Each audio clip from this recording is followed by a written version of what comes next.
Good evening, everybody. Sorry, it's not morning.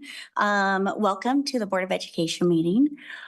Before we begin, I want to take a minute to recognize all our veterans in our community. Thank you to all the men and women who have served our country. Because of your dedication and sacrifice, this nation continues to be a land of the free. So thank you very much.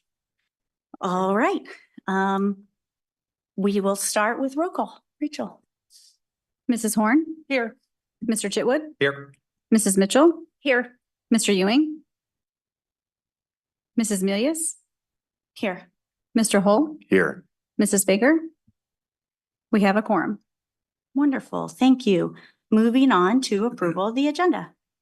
Madam President, I move for approval of the agenda. Second.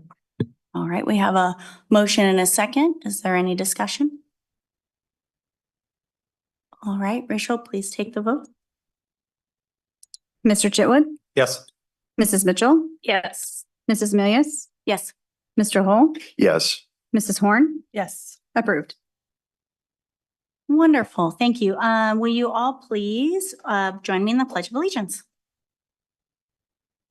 I pledge allegiance.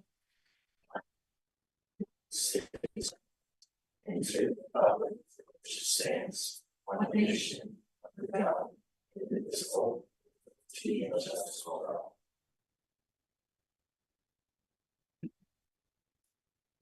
Wonderful. Thank you. All right.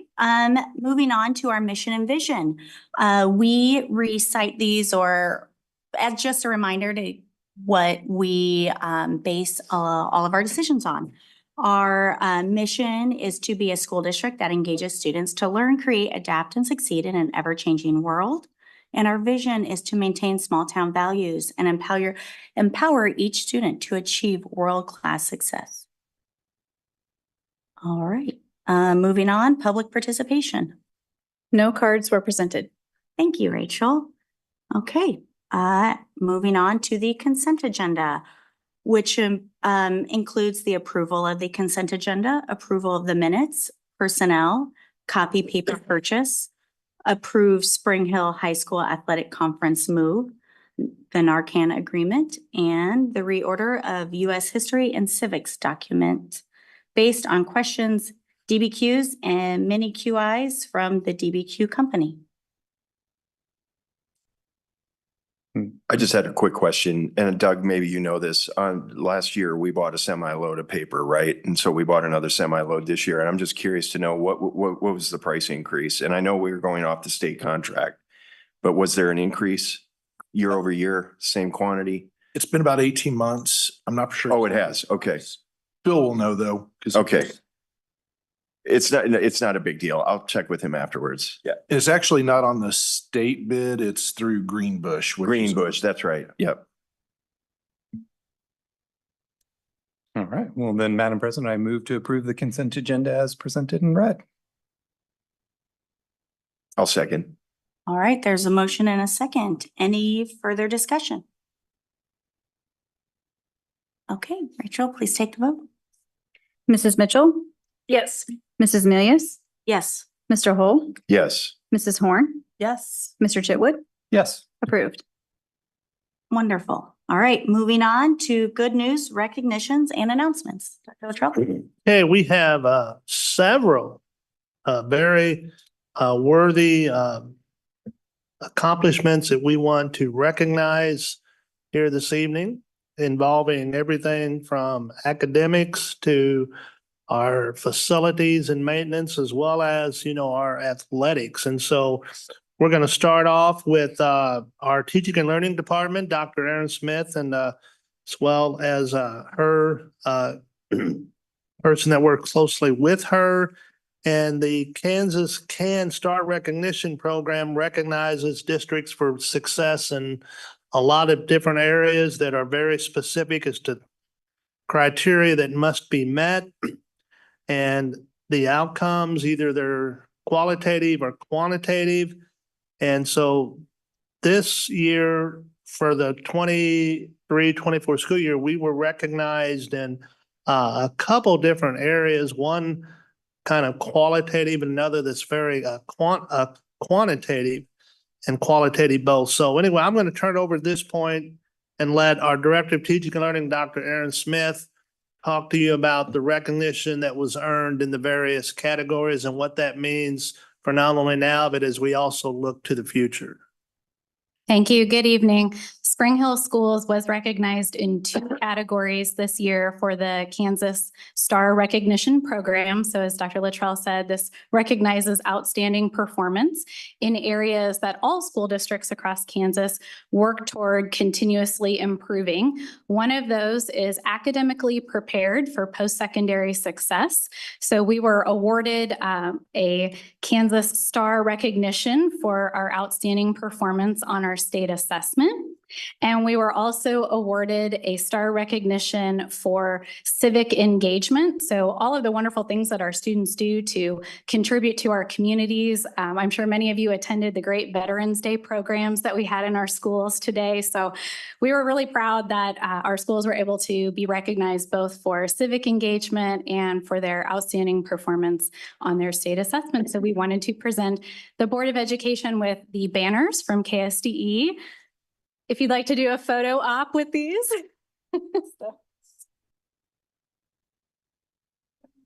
Yeah, go on down. He's the one.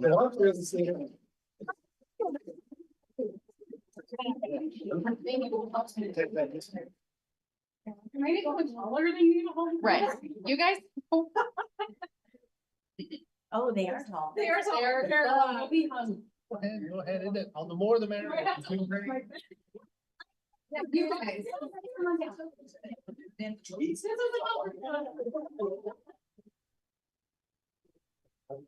Now I want to be like a military. I want to hang these off of a flag at the back. For those of us who are KU fans, we'll get the boardroom looking like Allen Fieldhouse.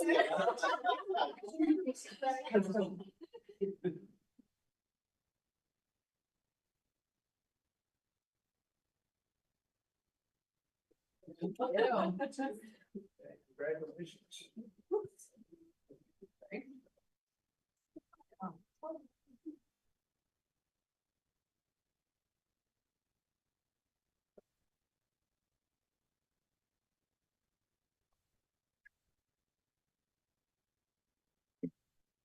Our next recognition, moving on, is concerns our USD230 facility maintenance department, as they were recently recognized as at Evergy's, which is electrical provider, their first business demand response appreciation luncheon that they had. And so at that luncheon, Spring Hill Schools was actually presented a certificate of achievement for implementing energy curtailments that resulted in less energy use and savings in energy cost. And I think that we have our Director of Facilities here, Mr. Kylie Delpia, who will come and kind of share with you a little bit about some of the energy activities that USD engaged in, that not only did they get to go to have a free lunch, it also resulted in thousands of dollars in savings to the district. So Mr. Delpia, please tell us a little bit about it. Yeah, so Evergy did their first business demand response, which is basically where businesses and organizations can cut costs on high demand days and help the grid out, basically, in a nutshell. And we did quite a bit of work on the back end trying to program our HVAC systems not to run, raised our set points, turned lights off, just a lot of things to really do major curtailments throughout the district. We did end up getting top prize for all school districts in Kansas and Missouri. So we were able to do the most curtailments for all the school districts, and we got a check for over $30,000, plus the money that we saved anyway by shutting off the energy saving. So really good. I'm proud of everybody that helped with that.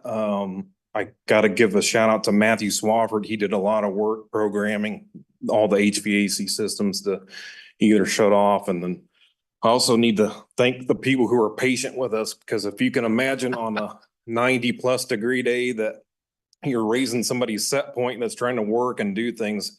It took a lot of patience from employees as well, so. Okay, I think that deserves a real round of applause. Hey, Kylie. Hey, Kylie.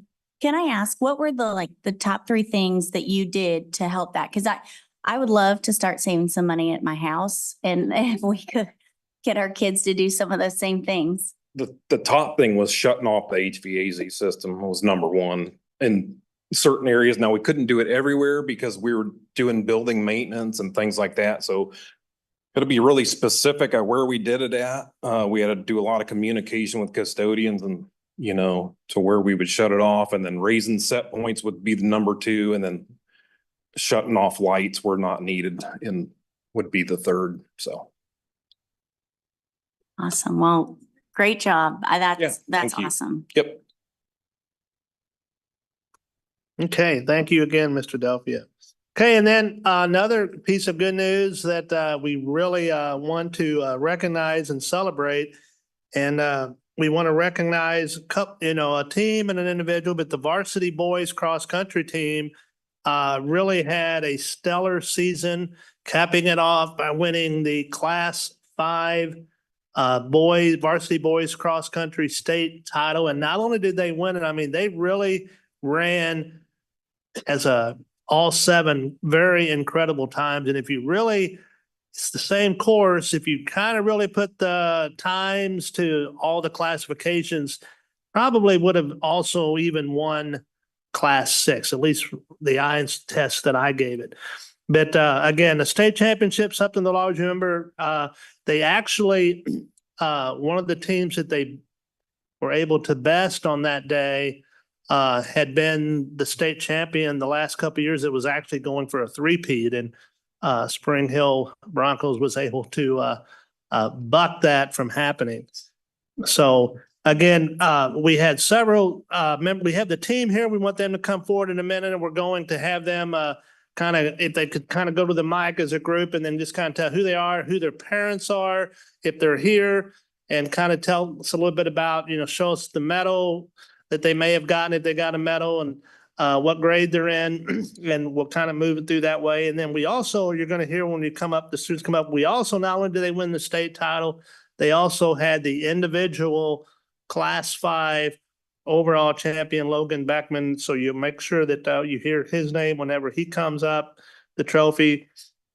And so again, we want to recognize him. That is the first state boys cross country title in school history. And I'm sure that their coach, when he comes up in a little bit, will also talk about this, but it didn't stop. It didn't necessarily stop there. They won that state title, just a week ago.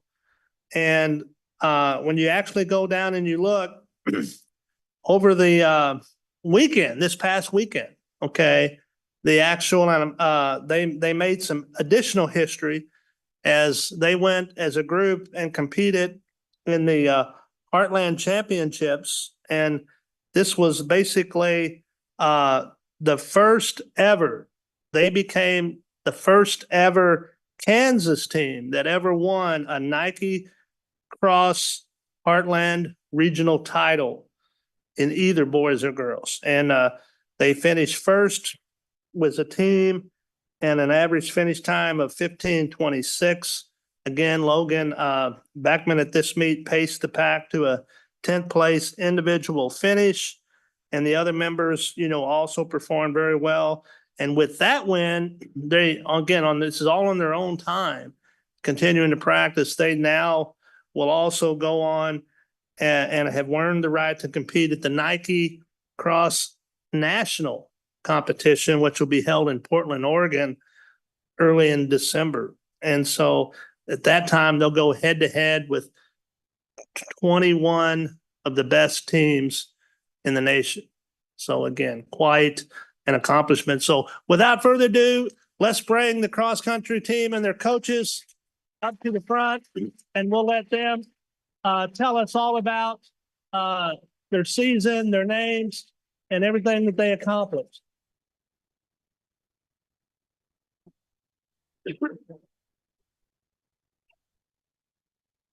And we'll get some pictures after.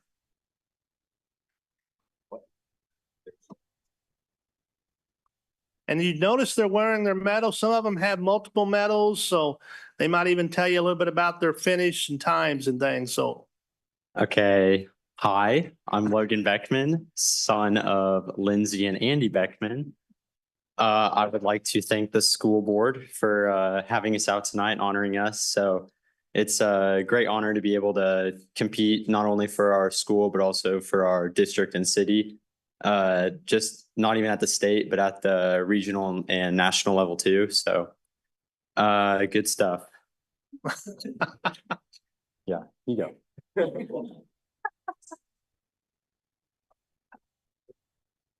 Hi, I'm Dylan Estes, son of James and Dana Estes.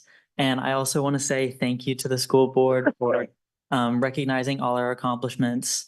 It's taken a lot of work to get where we are, and we're very happy to finally see some recognition for all the work we do. Yeah, thank you. Hello, my name is Skylar Smitherin. I'm a senior this year, and I'm son of Brent and Tiffany Smitherin. And I'd just like to say thank you for all the support from everyone we received, and just and see how this Nike Nationals goes. And thank you.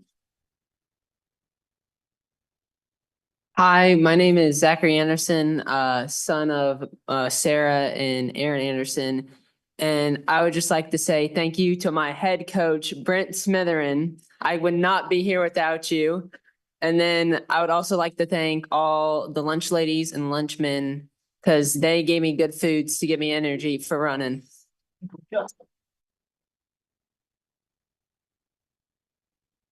Hi, my name is Dagan True. I'm son of Eric and Donna True, and I just want to thank everyone at Spring Hill for making this a great year and welcoming me and my family into the community and everything. So thank you.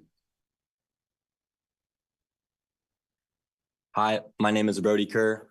My parents are Jessica and Blaine Kerr, and I'm a sophomore. And I would just like to thank all of Spring Hill and thank the school board, especially for the opportunity to be here and the recognition. Thank you so much. Okay, I'm Callan George.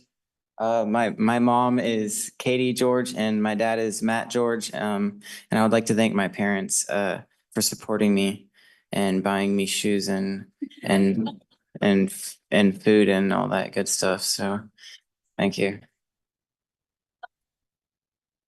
Hi, I'm Jack Janovic. I'm a senior, and my parents are Chad and Angie Janovic. And I want to say that I'm really thankful for my team, and I'm proud that all the work that we put in is paying off. Hi, I'm Till Blazewicks. My parents are Martina and Matthew Blazewicks. I want to thank the school board for supporting and helping us go to meets and be very successful. Hi, I'm Heath Osmeyer, assistant coach. We all appreciate it. You guys having us out and giving us the recognition. The boys had a great season and worked really hard, and we are super proud of them. And my parents couldn't make it tonight. Hello, I'm Brett Smitherin. I have the best job in the world. We have some great kids, as you saw, some great families, some really big characters on our team that make it a lot of fun and make it really, really easy to be proud of our team. Good kids don't willingly run the volume that it takes to be great at cross country. I'd estimate that our top 5 runners have put in 5 years of training time during the time in high school. And the delayed gratification it takes to be great is just not for everybody. And it's really, really commendable what they put in. This was a historic year. We knocked off a team that historically was the fastest in the state of Kansas history, all classes. We outran them on the day that it matters. We never took it for granted. We worked hard. We appreciate every moment. We are very humbly excited to go compete for the city of Kansas, the first ever NXR regional champion. Or give it our best against the best in the nation. We are just nothing but excited. So thank you to the board and the community for supporting our student athletes, building this amazing facility we have over here to work hard in and just take care of our kids and do the best that we can do. So thank you very much. Thank you all again very, very much. And if any of the board, if you all have any questions or want to say anything, here's your opportunity before we get some pictures. Well, typically when we have such success with students like this, I'm always looking to thank parents for their involvement. And, when we typically talk about sports like this, we're thanking parents for that commitment of driving their students to all the practices, all the meets. But I'm just kind of wondering, is part of our success that we're not driving them and we're making them run to school? Is that, I'm just looking for how we keep this going. No, seriously, thank you, parents. Thank you very much.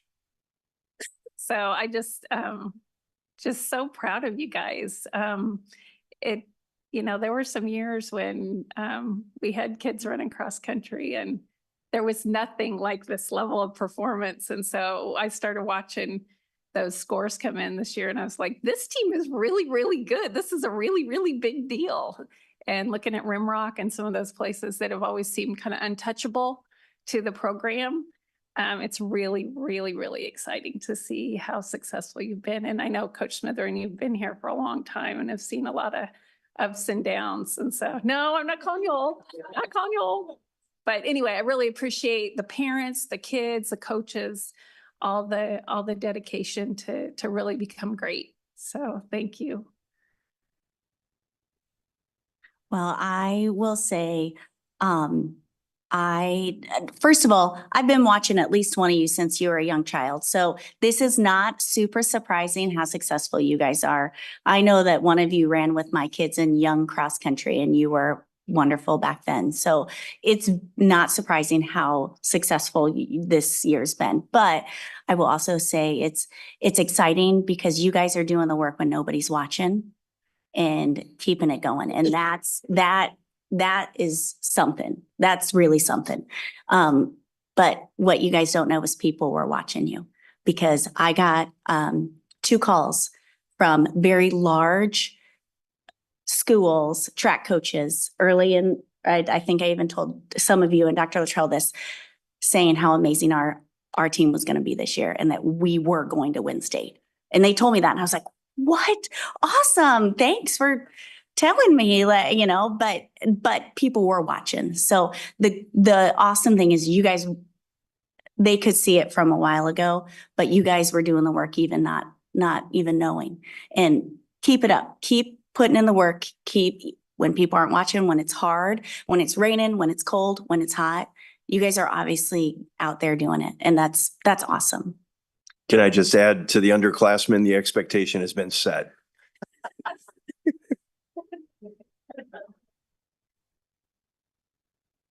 Okay, let's get some couple quick pictures. Come around to the front and whoever would like to join in.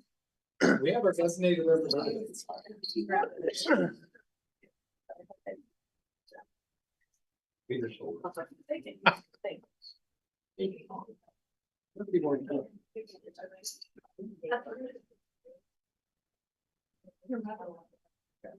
And it's dicey. And I feel I put the dress on brand and I did get your state cross country shirt and I didn't wear it tonight. I'm so mad. 8-0. It's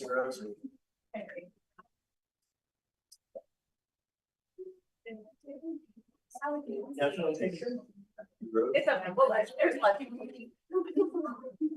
We all in this close together. It's good.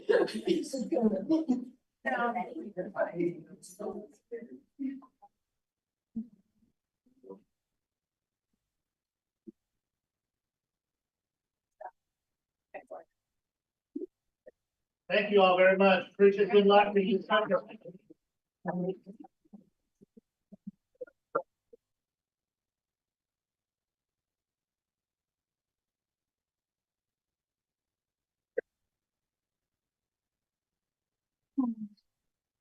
That is.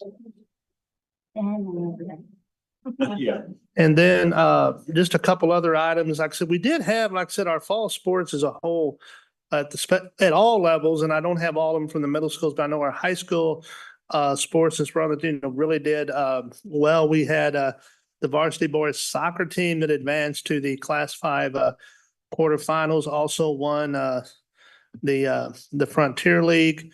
We also had, our football team, varsity boys football team won the Frontier League.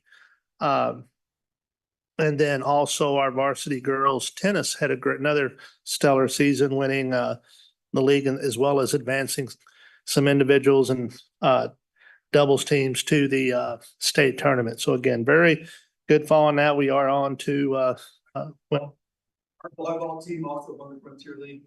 Volleyball team also won the Frontier League. So and then you do see your building highlights for the month there, since we're kind of one meeting. Is there always good information in that to kind of take a look at and see throughout the district all the great things that are happening? That's my good news announcements and recognitions. Thank you, Dr. Luttrell. That was exciting. All right, moving on to discussion items. 8.01, the strategic plan update. Okay, and this is our, we do our strategic plan, each of the core values at different times of the year. Student success, of course, is always our main focus. And we measure that a lot by how do we do on our local and our state assessments, as well as some of our national assessments, if it's AP, ACT. You had a report a while back that covered our state assessment, how we pretty much, did just Spring Hill state average, and how we did with ACT, state average, AP, which is national, our advanced placement courses. And so tonight is part 2 of that, where we took, again, Dr. Smith drilled down and further looked at how did our level 3 and level 4s, which is, again, is where the state wants you to be at. How did our levels compare to Johnson County, other counties, regional, Frontier League, as well as maybe, the new league that we just said we're going to be transitioning to. So I'm going to, at this point, Dr. Smith has some really good information to share. She'll give you what information you need to make sure you've got, you might have to follow along with our cheat sheet whenever we gives you some of the schools. So go ahead, take it away, Dr. Smith. Thank you. So we are looking at our state assessment performance this evening as compared to some area school districts that would be considered peer groups for Spring Hill schools. We're looking at 3 different assessments on the state test, which would be English language arts and math assessments, which are given at grades 3 through 8 and grade 10. And the science assessment, which is just given 3 times. It's given to 5th grade, 8th grade, and 11th grade. So included in your executive content is a little bit of a cheat sheet of which school districts have been coded by the letters of the alphabet, so that you'll be able to kind of see that. This is also actually included, I believe Dr. Luttrell has shared in his regular newsletters to the board an assessment workbook. So all of these peer groups are actually individual spreadsheets in that as well, and that might be a little bit easier to take a look at. So Johnson County school performance, we are currently ranking 2nd among Johnson County schools for performance in the math assessment. So still holding really strong in math. And we are currently ranked 3rd among Johnson County schools for levels 3 and 4 performance in English language arts.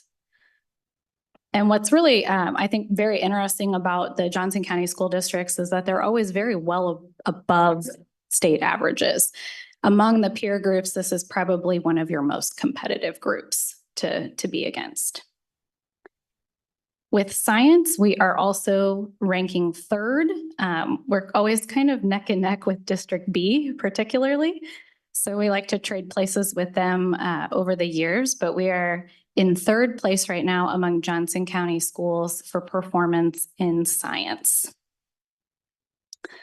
Among our Miami County school districts, We are currently second for math performance, just a little bit behind one other school district in Miami County.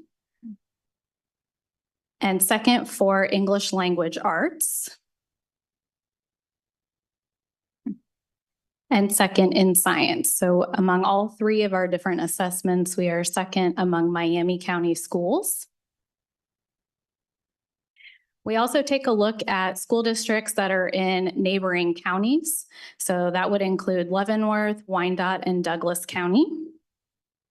So this includes a bigger scope of school districts, but among all three of these counties, Spring Hill is leading performance in math.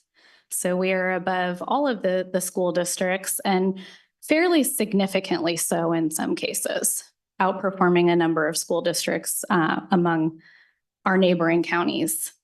And this is true for English language arts as well. We are first among Leavenworth, Wyandotte, and Douglas County school districts.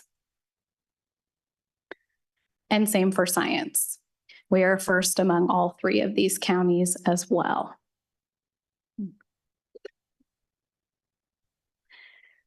We have historically too taken a look at some of our school districts who are in cities where there is a university nearby. Oftentimes school districts do benefit from having university partnerships, universities that are close to their school districts. So historically, we've also compared ourselves to cities, school districts where the school is in a city with a university or college that they could take advantage of. So in that case, with math, we are also ranking first in this peer group. And again, pretty significantly so in comparison to several of the districts within this peer group. We are first in English language arts and first in science. And then we have also looked at our performance in comparison to Frontier League schools, so school districts that are a part of our athletic conference. So we currently rank second among Frontier League schools in math,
After you asked that Yeah. question, so And so I think clearly we need to be focused on picking off District F and then B and A would follow.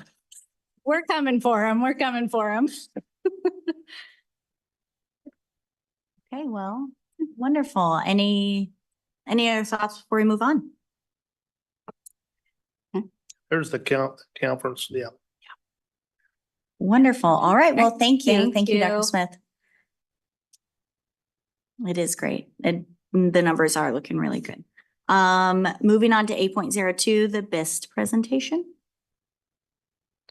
Yes, one of the programs that we implemented piloted last year, then implemented a little bit broader this year to kind of work with our buildings to kind of provide more internal support for to help make sure that the school runs smoothly is a BIST program. And so we have some representatives tonight. That program's kind of led by under the direction, leadership of Mrs. Jawdos. And so she'll going to kind of share a little bit about what that program is, how it works, and some of the things they've done with it. All right, very good. Thank you. I was going to joke. I thought maybe if this wasn't up, I wouldn't have to present tonight, but never mind. Thanks, Phil. We got this. So behavior intervention support. When we think about some information with this, the funding for this originally, as Dr. Luttrell, we talked about BIST. You've kind of gotten some taste of that as different schools have presented, and they've kind of shared some information. What this is it's a support and it's a tool for teachers and for the buildings and for their staff to be able to use. Through the IDEA 6 funds, we have what is called a Targeted Improvement Plan Award. And those funds help us to target things that will help support students with disabilities. It helps us to look at evidence-based practices and things that support our state performance plan and our information or our data that's in kiosks. So that's really kind of where this started. So that was where we kind of started looking at what are the areas where we really need to look at and where should we look at putting our efforts best forth. So we get some funding for that. So that's kind of where this all started. The data sources that you see, those were all the things that we looked at.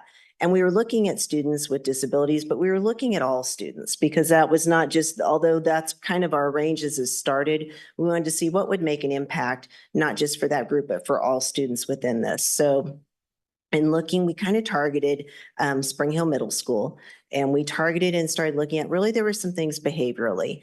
And as Mr. Meek came on, he was kind of gung-ho for this. And we looked at, hey, BIST was an opportunity, and it was a program that helped provide the tools, the supports for staff. We looked at some others and we found that really BIST kind of seemed to fit the bill a little bit more so than the others that we looked at. Some of the supports there that you're going to see later in this presentation is that we could have a consultant, we could have an individual come right in, provide coaching to staff, to administrators, really help support the team with that. The other features we really felt good about with that. So really, that was kind of where this started. So that started with Spring Hill Middle School. What is BIST? So really, it's a structured framework. And it helps to provide that consistency. It gives educators, it gives your building leaders tools that really focus on those concepts of grace and accountability. Those are 2 terms that you'll hear with that. It allows that consistency of language. It helps to get those processes and those things consistent across the building.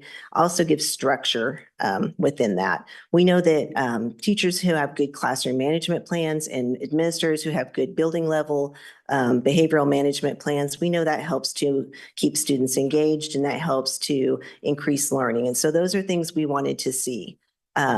We know that one of the biggest concepts that we liked with BIST was it talked about leading with relationship, because we want to make sure that we're helping coach students into the accountability that, hey, mistakes can be made, but how do we get the learning with that? One of the things that you're going to see in this is some of the key elements. There was common adult language, and that was huge. When all of the adults in the building are speaking the same language and saying the same things consistently to our students, then that kind of does that thing of, hey, they might be serious about what they're saying here because they're all saying the same thing whenever we have this occur. Also gives some common adult responses to behaviors. Those are big things. It created also that calibration of philosophies. One of the biggest things too was looking at that building culture, and it helped create a shift from really that punishment and forgiveness, which is traditionally what a lot of our behavioral systems are. And when we think about when it's punishment, we have a consequence for our actions. And our kiddos who have things with punishment and forgiveness, those aren't the kids that we see having behavioral problems. Those aren't the kiddos we see having challenges in the classroom, or those kids that are even in the office sometimes. So if you're a kiddo like that, those aren't the ones. But we have a lot of kids, and it doesn't matter if it's a disability or if it's anybody can have a behavioral challenge. So that's kind of the lens that starts looking through. And we wanted to look at that. Hey, what are we doing to really help teach our students to help make better choices? That term protect, and it talks about that a little bit more down in here. Protecting doesn't mean you're protecting the student, but it's protecting the student to make good choices and have the learning. So for example, if I'm a kiddo that it's really hard for me to walk down the hallway and not get in trouble because I'm at passing periods, it's unstructured, I'm walking down the hallway, it's a rough time.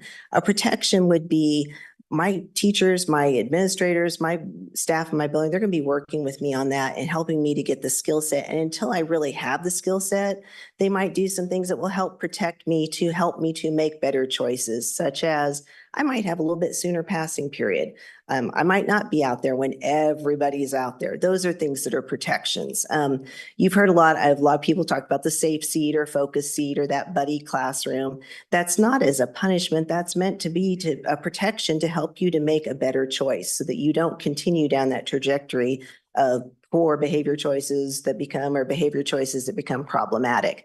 So it helps that student until they're more equipped to make better choices or till they've had some instruction or some ways to improve that. So we know that students who have behavioral challenges, they're often missing some key skills. And those three, and we work through BIST, and this is kind of one of the big premises of BIST, is they cannot experience an uncomfortable feeling without getting in trouble.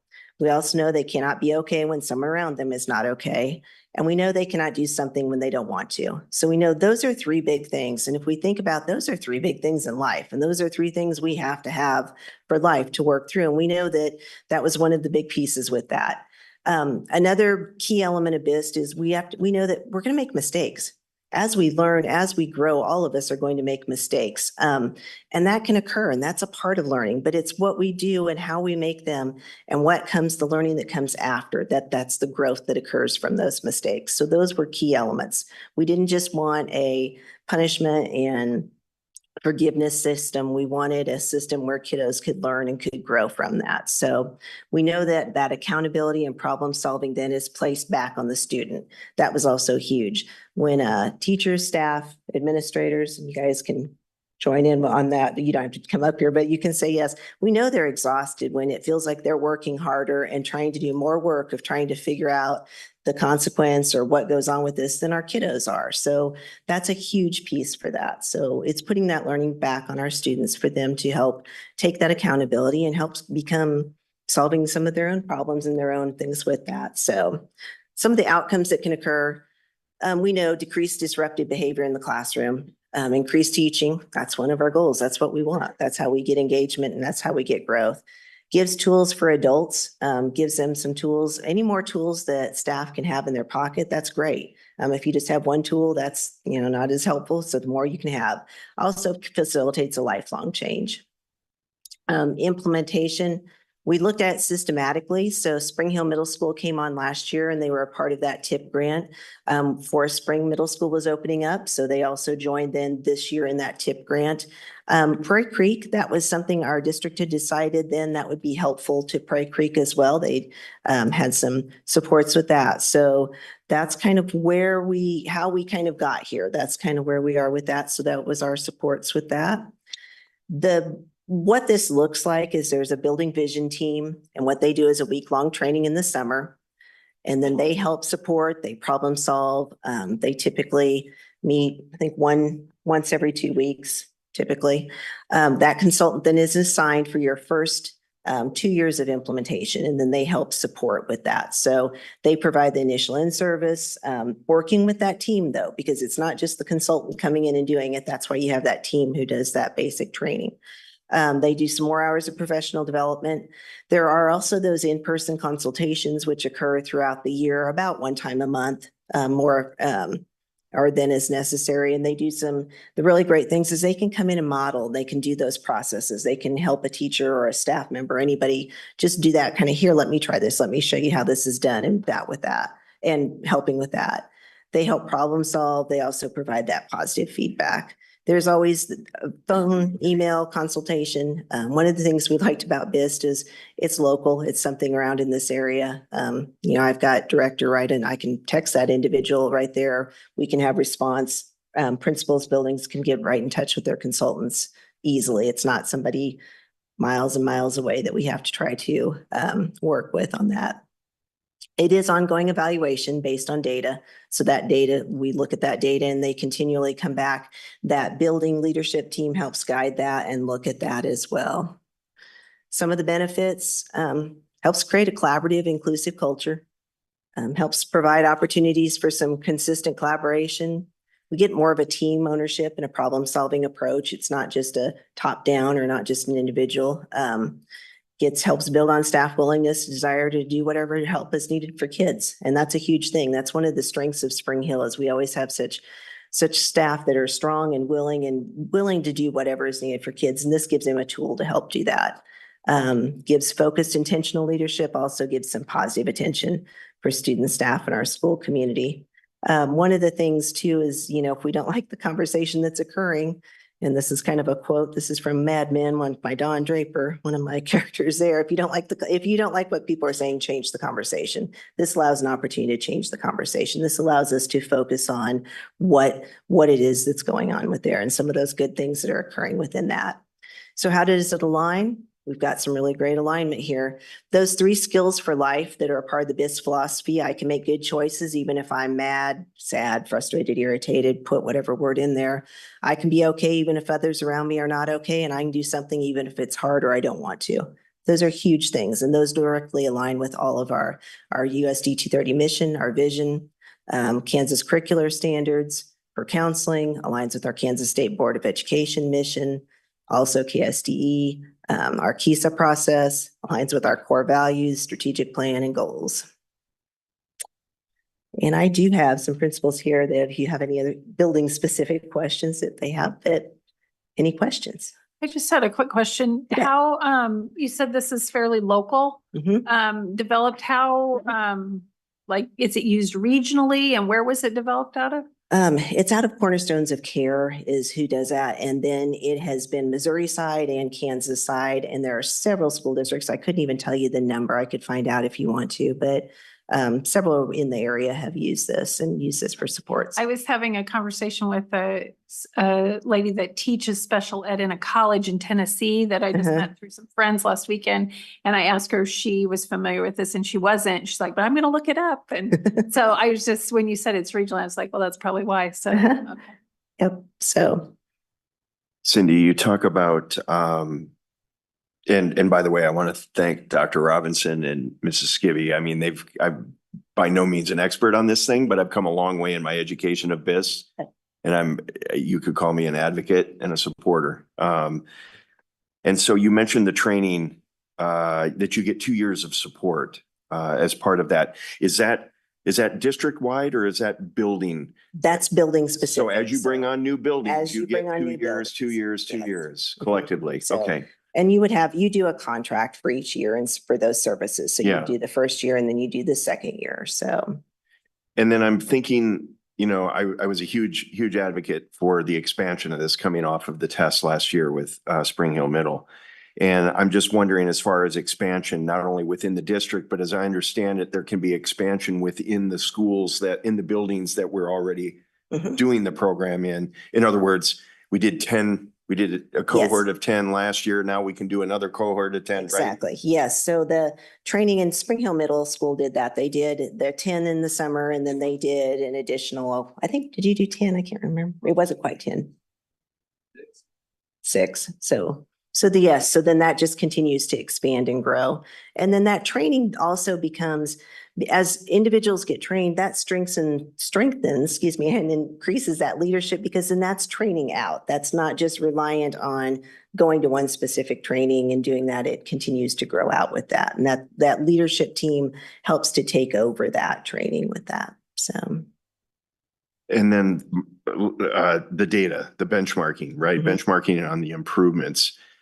At some point, I would expect that we'll have some type of report that shows, I'm not going to put you on the spot, Mrs. Skibby, but she's got some caveman data that she's kind of benchmarked last year over this year. And the improvement is astounding, you know. From a district perspective, without digging into numbers, because I didn't bring those tonight, Yeah. but you could look at our seclusion and restraint, which has been reduced. You could look at our kiosk data, which is our discipline data, and you could look at our in-school suspension, out-of-school suspensions. All of those numbers have decreased in those areas. I think another key data, which we don't have and would like to get, would be some of the anecdotal data, because I think that's powerful. I think that's, you know, how did we feel before? How do we feel after, as staff, and that too. So I think those are important pieces. And I think the last comment I have two things. First, let me just say, as a parent, you know, you hear about these disruptions at school. And for me, it was always more so the disruption to learning, right? Without much consideration to the individual that was causing the disruption. And I got to say, the thing that really struck me the most about this program is the grace piece, right? Because it's easy to say, okay, well, just remove the problem from the situation. But the reality is you're not doing anything favorable for that particular individual. And I'll say this, you know, this program really takes into account not only preserving the education, you know, the minimization of disruption to the learning, but really the advancement of the individual that's creating the problem. So it basically takes care of both sides, number one. And then number two, you know, I would challenge the district. I don't know how the rest of the board feels, but, you know, this is definitely a program that I would like to see further expansion on. And I think if you guys come back to us after, you know, maybe next semester with some hard data that shows that, I think it's kind of a slam dunk no-brainer that you're going to see that it's got significant benefit for us to expand into other buildings and then continue to expand it within the buildings that we're already deploying it. Yeah, you do have to realize this isn't a fix-all. You know, this isn't a fix-all for everything. This isn't the magic dust or the magic powder. There are lots of good behavioral programs. This is one that we decided to go with. And this is also behavior, all people, all adults, even children, students, everybody has behavior, and everybody has a moment, and everybody has some tough times. And that's part of that grace and accountability, is how do we manage that? It's not just about hugely disruptive behaviors, although those can be problematic. There can be smaller behaviors, and there can be other challenges that can be problematic just for an individual. So it's really an overall approach and tool to work with all students. So thank you. Any other? Yeah. So, you know, part of what, you know, I'm still working to understand is, you know, we're doing the Leader in Me at other schools. And I actually I think I share Doug's enthusiasm on moving forward and getting parity in the programs out there, because, you know, with consistency and expectations, you know, that's what's fair to students. You know, we've got to be consistent and we've got to have those expectations. So I don't think we can answer it tonight, but Leader in Me and BIST hasn't coexisted yet in a building. Am I right? Am I wrong? Yeah. It does at Prairie Creek. Yeah. Okay. And your Leader in Me is going to be more about your character development, and that's going to be working on your character, which those are huge, important things. This is going to be more about your behavioral management and how your structures are for dealing with behavioral management within that realm. You still have to have your base, your character instruction, which helps improve behavior and all of that, but that's not your management system. Exactly. So. And that's kind of where I'm going, which is that, you know, when I say expectations, that's characters where I'm trying to go. And I'm kind of trying to understand how they're interacting well or not, because, you know, when BIST is hopefully addressing when those expectations set in the Leader in Me aren't being met, right? And is it the right mix? Is it not the right As I say, mix? Mrs. Gibby, do you have something you'd like to? Yeah. I told them they didn't have to come stand up here behind me, but they needed to be prepared to jump in. So the Leader in Me side really focuses on those habits and teaching students like think win-win or being proactive, having a plan in place. That doesn't teach you the reverse side of behavior when expectations aren't met of what happens. And so BIS gives you that structure and that continuum to be able to follow, gets that common language for staff when we're approaching behaviors, to be able to approach it in a common language and to be able to form plans with students. So again, as Cindy said, the Leader in Me is more of that character education and kind of teaching those things that all leaders need to be successful in life, but it's not helping on the behavior side as far as giving consistent continuum in language. Does that help answer?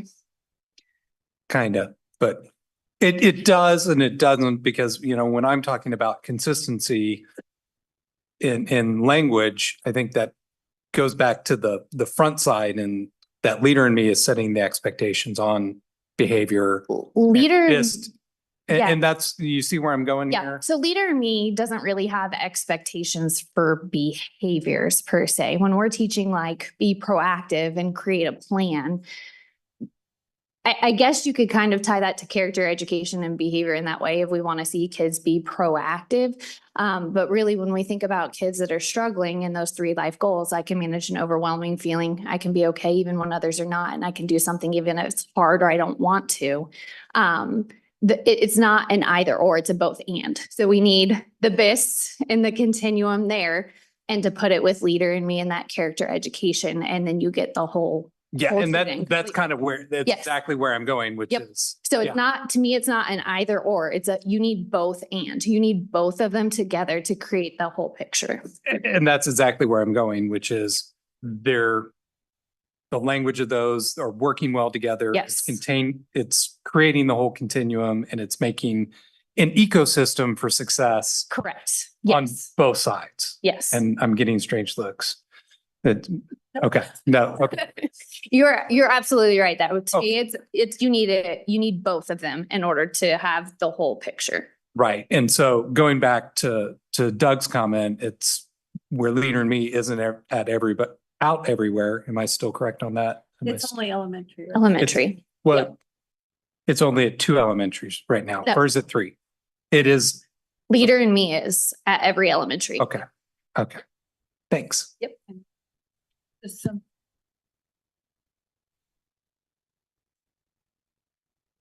like Spring Hill Elementary has been doing it just a little bit longer. Yeah. I love the common language among adults among the building. I feel like that is so helpful. And it's like that simple thing that you don't really think about until you said it. And it was just like, oh, light bulb. So yeah, I think it would be interesting. I would like to hear too, and I don't know if this is maybe a Dr. Roberts thing, but how the teachers feel with adding in like BIST and Leader in Me. Does it start to become overwhelming things to learn? Is it overwhelming in the moment, but it's adding so much benefit that it's worth the time? You just have, Yeah, I was trying not to interrupt Mrs. Jado's presentation, but I think the other data for you to watch will be your retention of staff. Because one of the top reasons why teachers leave the profession altogether, or it comes up in our exit surveys pretty frequently, is management of behavior. And part of what you're doing here by providing BIST is giving teachers tools, so they don't have to question, am I doing the right thing? I've been trained that when this happens in my room, this is my go-to. And it may not work every time, but at least as a teacher, I have something to know that I did the right thing. I did what I was trained to do.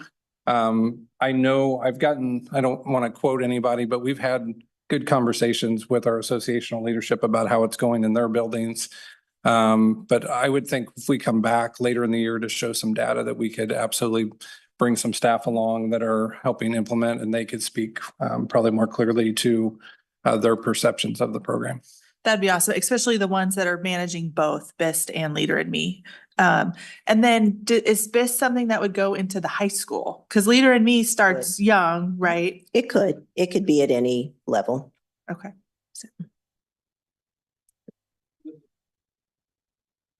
Would you want to speak at all to where you see this transitioning next? I know originally we had talked about it kind of rolling through the rest of the middle schools.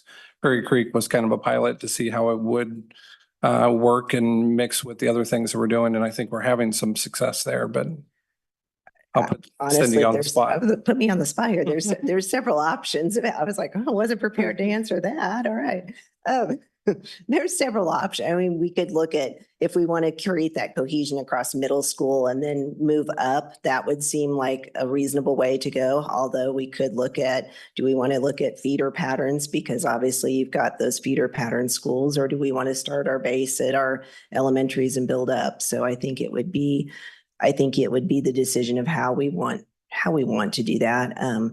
I would recommend you do maybe all of your middle schools, honestly, and kind of move forward from there. But that would be, in looking at the data, that would be probably the most cohesive and consistent, because then it could impact your high school and you could move from there. But I don't know if there's a right or wrong answer with that. I'm going to go with that. So this was Spring Hill Middles, and I don't know if this is the most current, so I didn't put it in your packet, but they did like a guide for adult common language, and that was one of the huge pieces. And that's something that I think that they can share later when we come back with other data if you want, because just like that, you can see some examples of how that, and it's a good thing. And like Dr. Robinson said, I think, I know thinking back, way back, well, maybe it was just a mere few years ago when I was a first year teacher, but those first few years when you're thinking about, am I really saying the right thing? Am I doing the right thing? Because you don't know, you haven't had the experience to see how that's going to play out over time.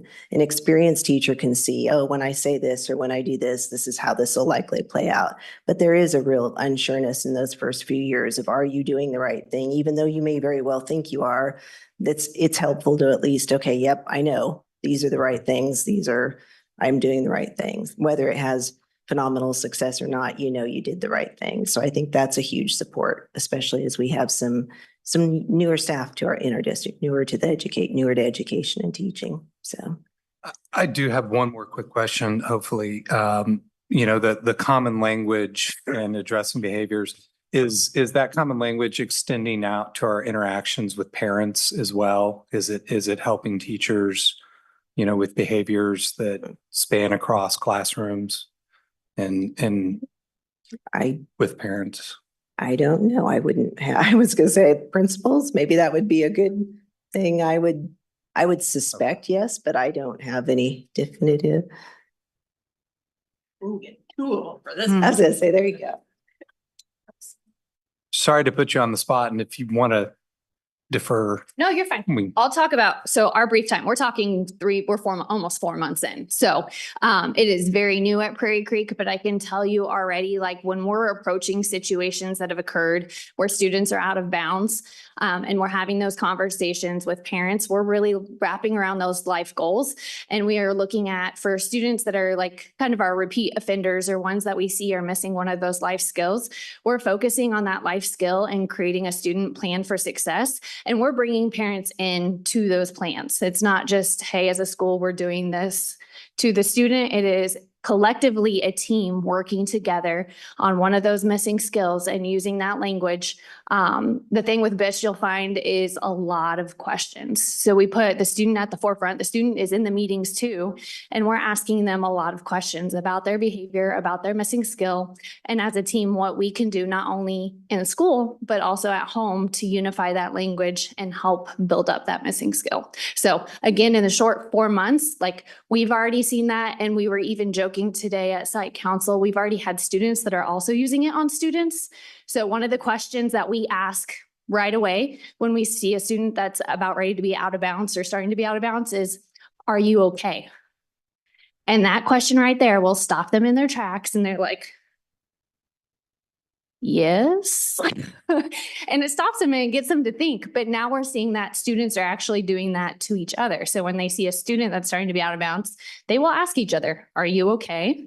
So even that language just among students is already in 4 short months starting to go across not just teacher to student, but student to student. So awesome. Did I just learn 4 new BIS terms: out of bounds, life skills, missing skills, and are you okay? Yes. I've written them down. I will, not generally. So at the middle school level, really, as far as communication home and such, the common language that you use is with the teachers, with the students. And so like if we're using the focus room or the focus seat or the buddy room, if we're talking with parents at home, we're talking about, hey, we tried to send your son or daughter to the focus seat and this is kind of what happened and this is what this is for. This is what we're doing with it. As far as the education piece, as far as using this common language, that hasn't been necessarily something that we've done. It's not necessarily something that we're opposed to, but it's just something that we haven't done. There is some opportunities that BIST does provide to our families.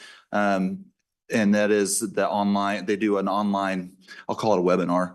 Then that's something that we do, or at least our first year we did send out to our parents, and they could log in and watch these webinars just so they can get a better understanding of what BIST is. So to try to help them help educate them on the things that we're doing within the school. But as far as within the school, we're all using the same language, and students know when we're talking to them in that manner. And then when we talk to a family, we're using that same language, but we're not diving into educating them on exactly what we're doing as far as the language goes, I guess. Thank you. Yeah, I think that's a good point, John.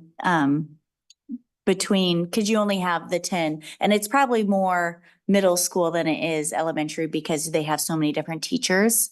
But if a teacher that isn't trained necessarily in BIST, are they using the same, are they saying you're being disruptive compared to saying you're out of bounds? Does that make sense? So that the student is familiar, they're like, oh, I've reached that level, instead of saying, oh, you're just being disruptive. So two of the main goals in BIT, so you have the life goals, but you have basically two rules. It's never okay to be hurtful and it's never okay to be disruptive.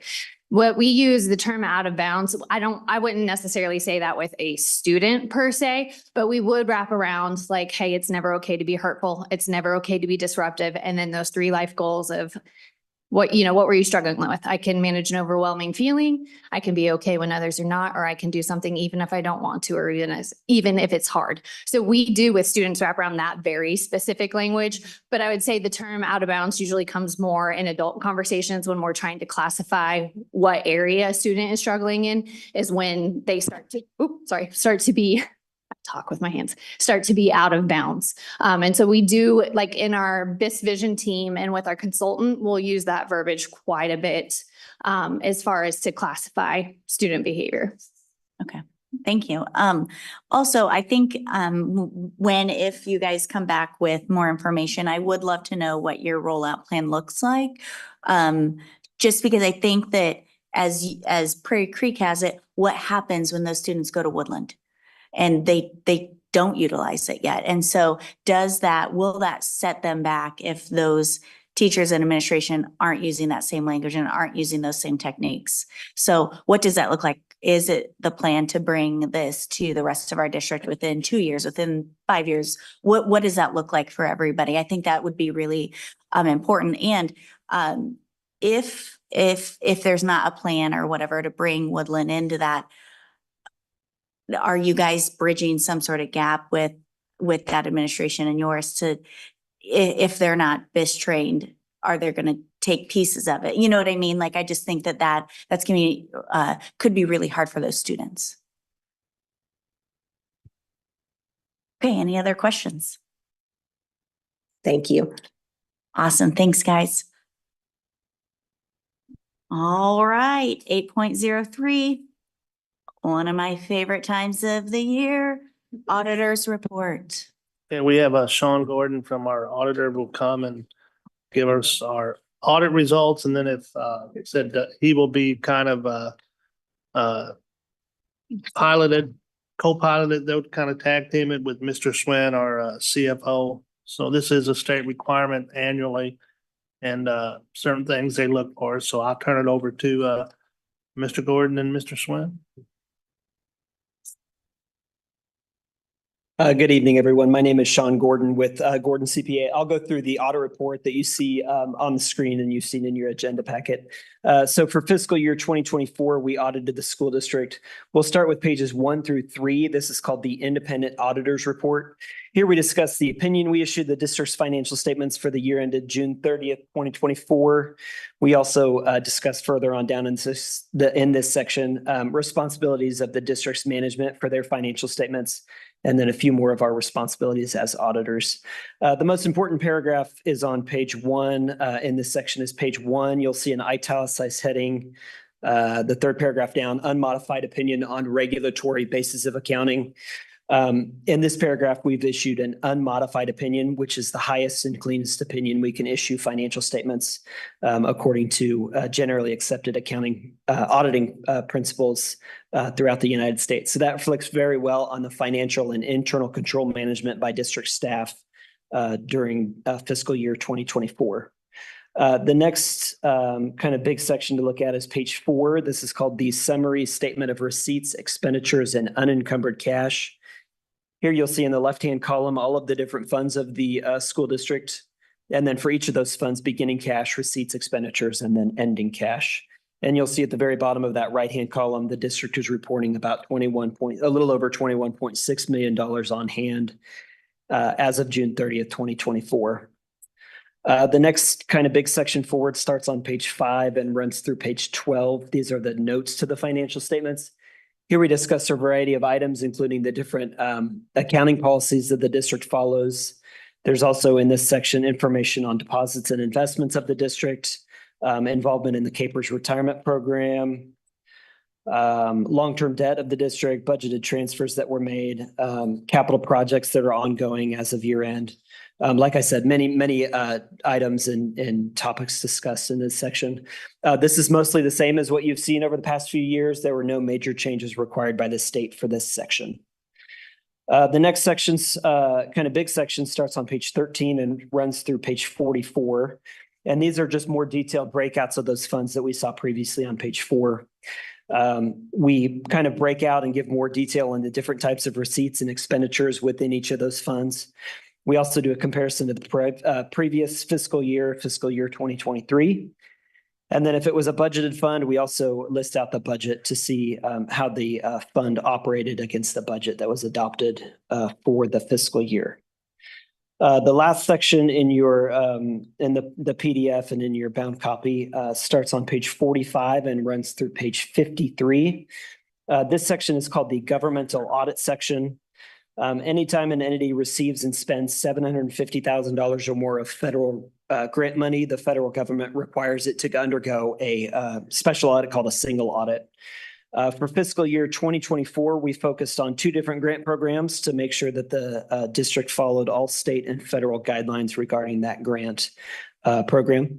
And we focused on the ESSER funds that were spent during the year and also the special education grants that were spent during the year as well.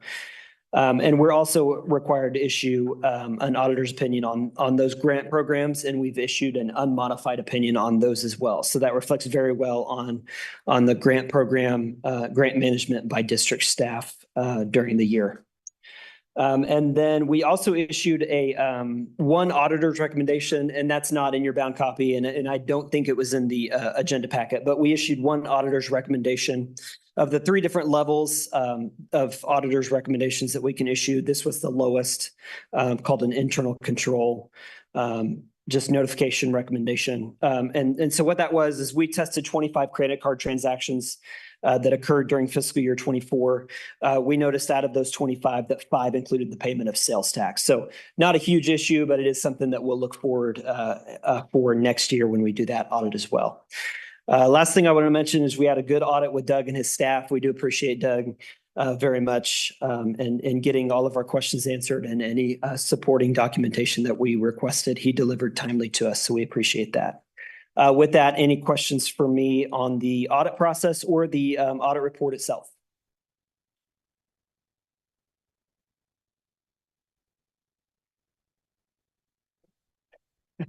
Well, I mean, I kind of do, but you know, of the 25 credit card, thank you for coming to this evening, Mr. Vernon. Thank you for the reading.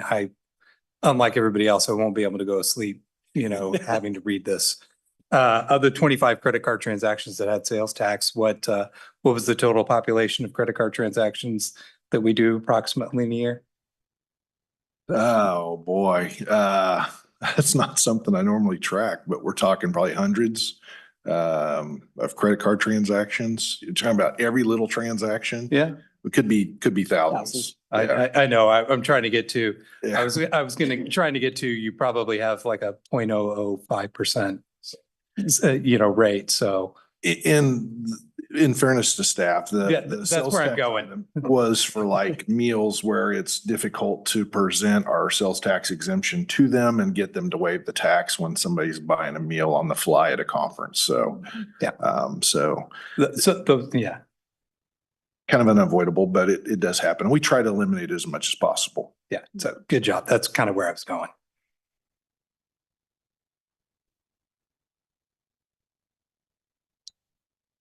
Well, Sean, I'm looking for really the path of least resistance here, but is there anything in here that, sends up any kind of smoke signal or red flag as far as things we should be on?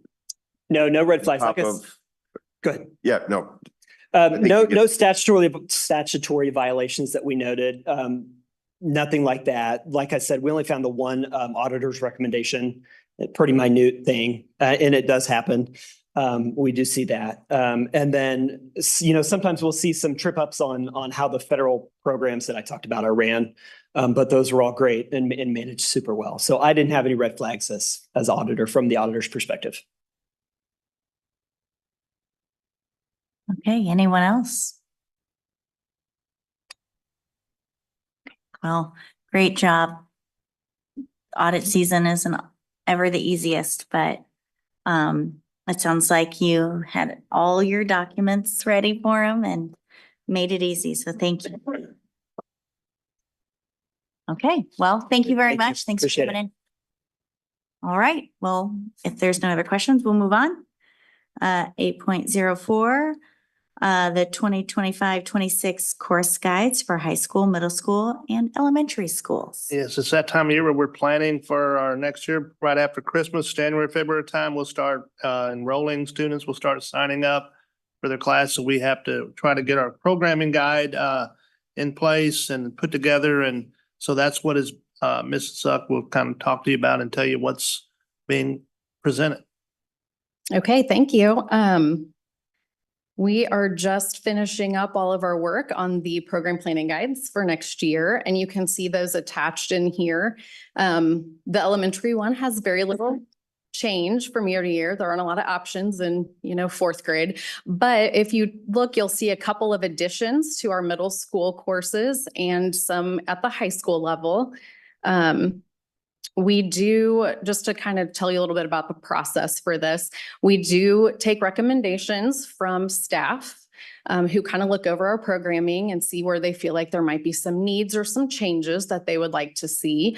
And then we also look at any changes that may be made at the state level, whether that's to particular courses, which often happens in our CTE pathways, or just changes in standards or requirements. And so we always take that into consideration.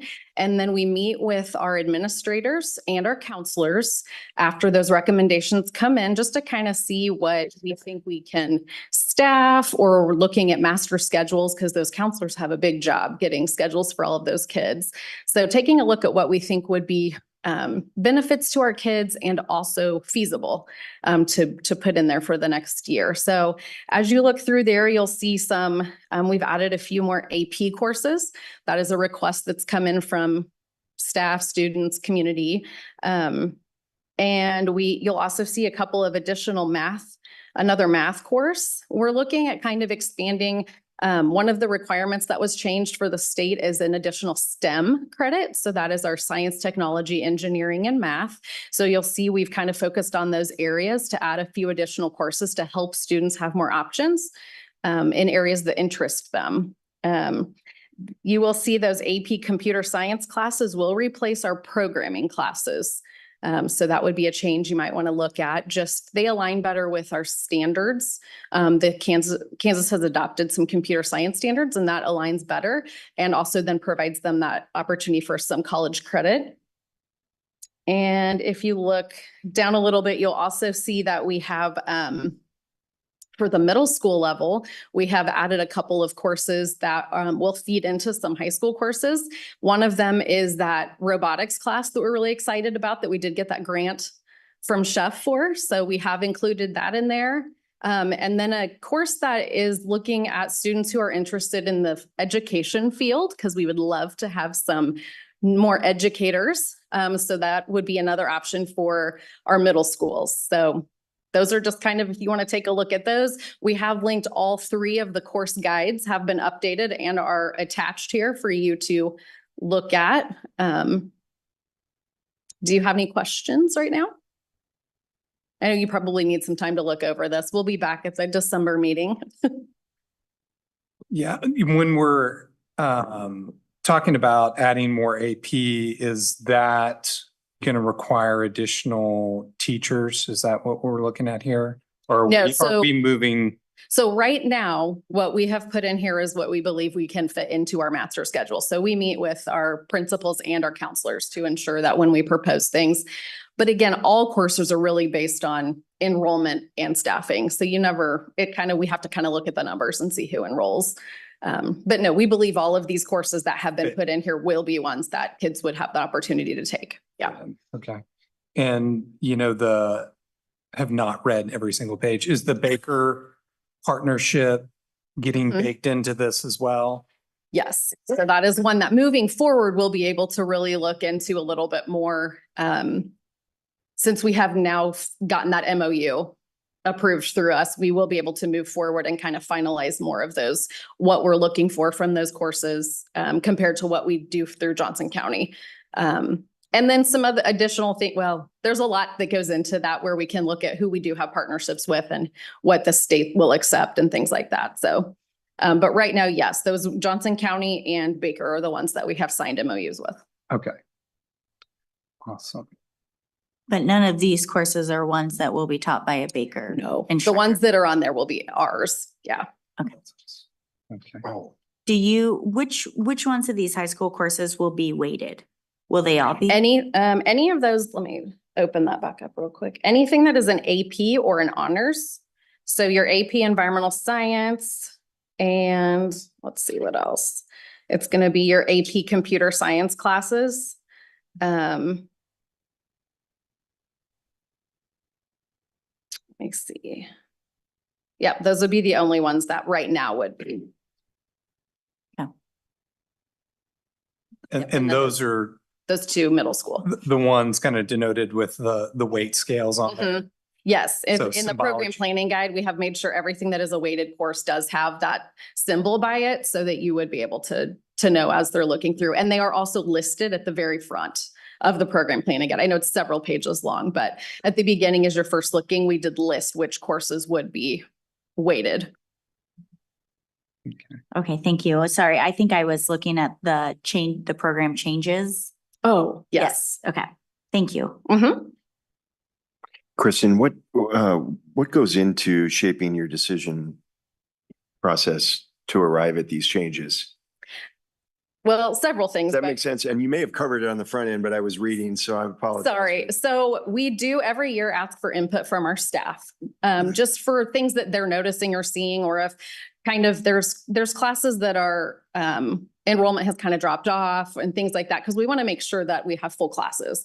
So they then will fill out a form for us on any additions they'd like to see or courses that they need removed or just edits that need changed. We also take into account things like our pathways. Are there things that might be missing so that students could not become pathway completers in the CTE realm? If there's any changes at the state level, well, in any courses, and then we just look at, like any holes that we might be seeing in those to try to fill those with what we have currently. So a lot of these courses align very well with courses we already offer. They just kind of finish out that pathway for kids. Or for example, like the computer science classes, both of those options would become college credit if students take those and they do better align and transfer. So some of those are just swaps. We chose to do that as opposed to the programming courses we used to have. So that's not really more staffing that's needed. We're just replacing courses. But yeah, and we do meet with administration and we do meet with our counselors as well, just to ensure that it's, again, like a feasible proposal. And there are some that we cannot move forward with that teachers recommend, and we just say thank you and we'll look into this in the future because they have some great ideas. And on the pathway side, is that something that Skyward supports keeping track of, because these pathways are a collection of courses that in my mind are a major, right? Right. Well, that's a big question. Yes, there are ways in there that we designate them because you do get additional funding for certain courses and things like that.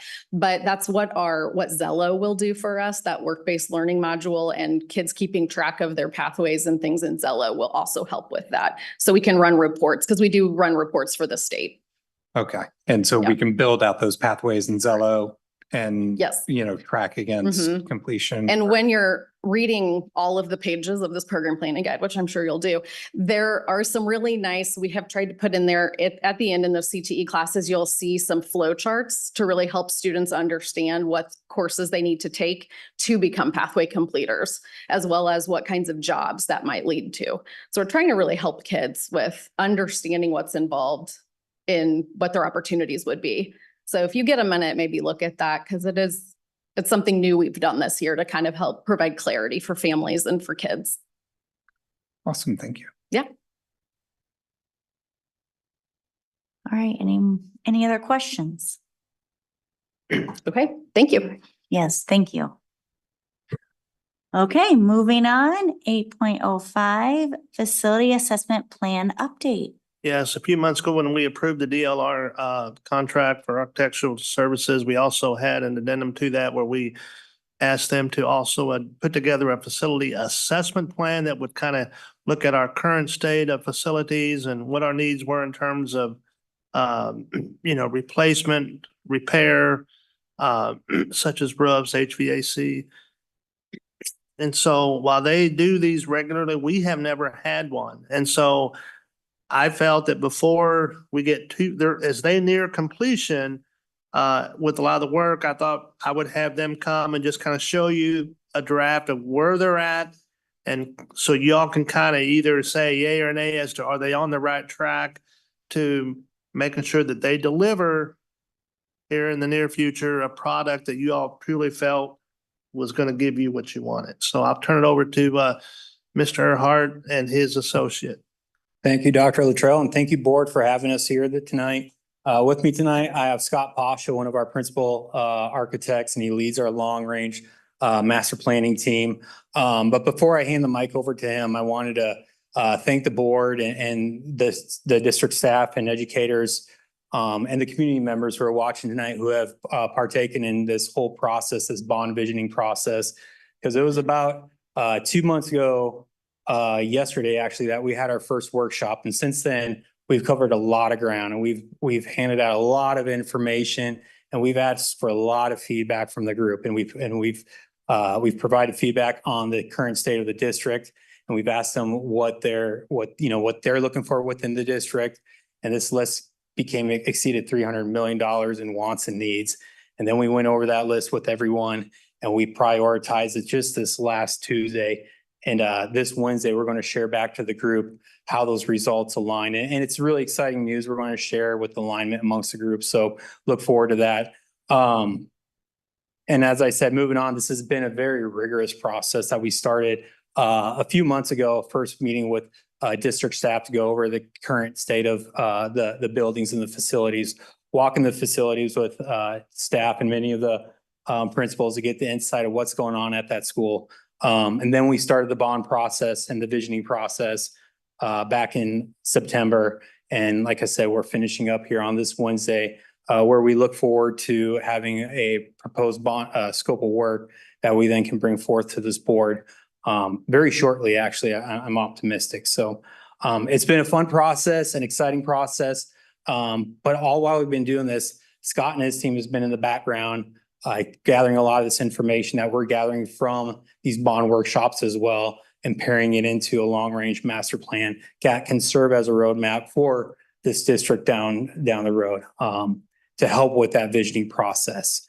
As Dr. Luttrell mentioned, we currently don't have a master plan to go off of. So we're developing the bond scope and the master plan at the same time.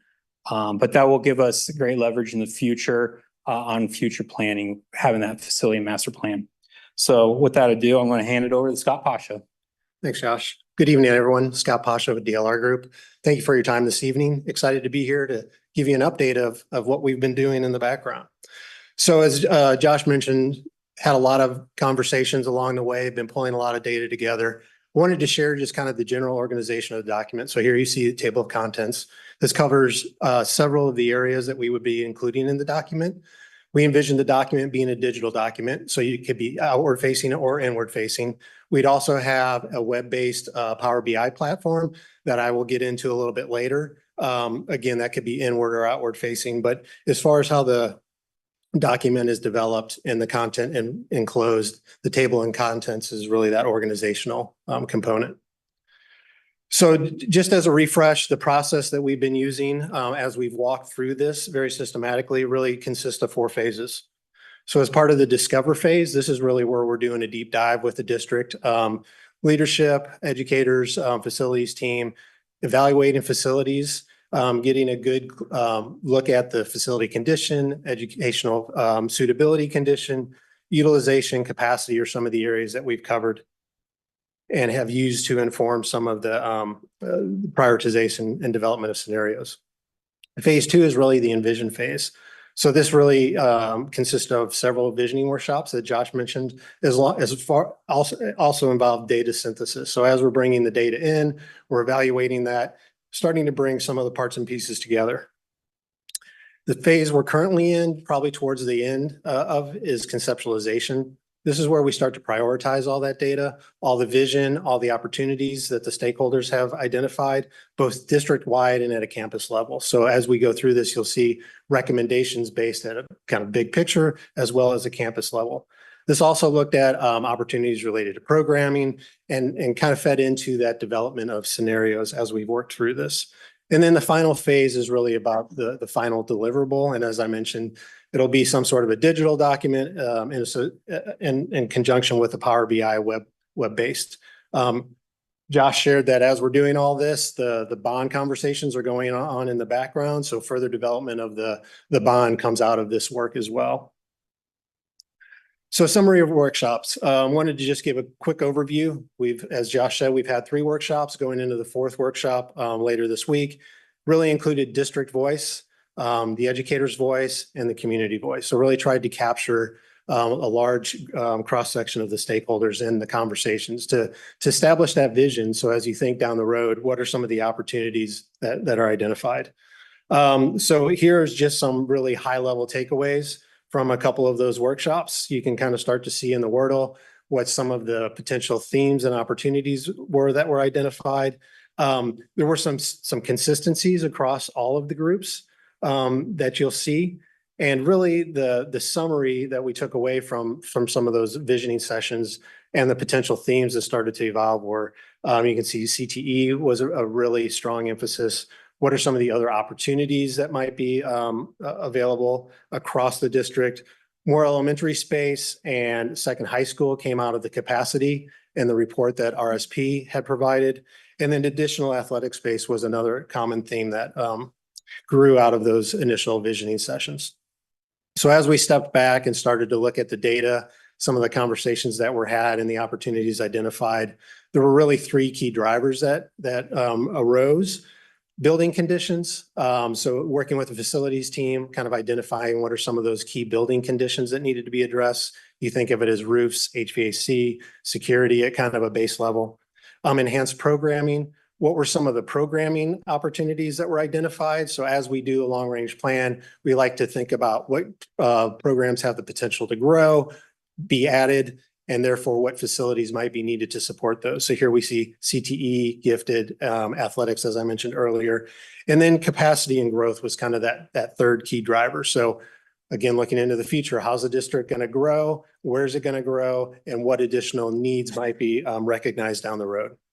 So as you start to pull those three drivers together and really look at the opportunity that they allot, we identified three strategic combinations that might allow us to achieve that. So we have building improvements, building additions, and then enhanced programming. Again, Josh mentioned that we really want this document to serve as a roadmap, not just to address the potential 2025 bond, but looking forward into the future 10, 15 years. So as we walk through the document and looked at how we might organize it, we wanted to keep this notion of a roadmap in mind. So that leads us to recommendations. Now, I will say the recommendations are still in development. We've got another workshop later this week. Need to work, we were talking with Kylie before this, need to get back together with the facilities team. And we've been working in conjunction with Newkirk and Novak to start develop some costing models to inform the alignment with the various parts and pieces. So as we step back and look at those three key drivers and opportunities, building conditions was one of those. This is really just a synthesis of some of the information. This isn't all inclusive, but wanted to give you a snapshot. If you look across the district, kind of system wide, this is overlaying facility condition as well as educational suitability. The district as a whole is doing really well. Ideally, we want to try to maintain that 4.0 level from a rating system. And you can see that in many instances, we're almost right there. So as we step back and look at prioritization of building conditions and opportunities, we wanted to see where we could pull as many of these scores up to reach that 4.0. So when you look at the recommendations, you'll see, investment in roofing, investment in HVAC systems, as well as investment of additional spaces that can enhance that educational suitability score. When we look at capacity and growth, there's really two, again, kind of harkening back to the RSP report, there's really two areas we needed to focus on at the elementary level and high school level.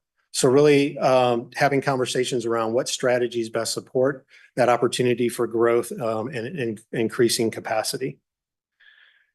As we break this apart at the elementary school level, the projections are approximately 760 students, additional students over the next 10 years. You can see the three elementary schools that are highlighted as kind of being the hot spots within the next few years. And so as we looked at strategies for this, we wanted to focus on some of those opportunities and how might we incorporate some of these ideas across the district.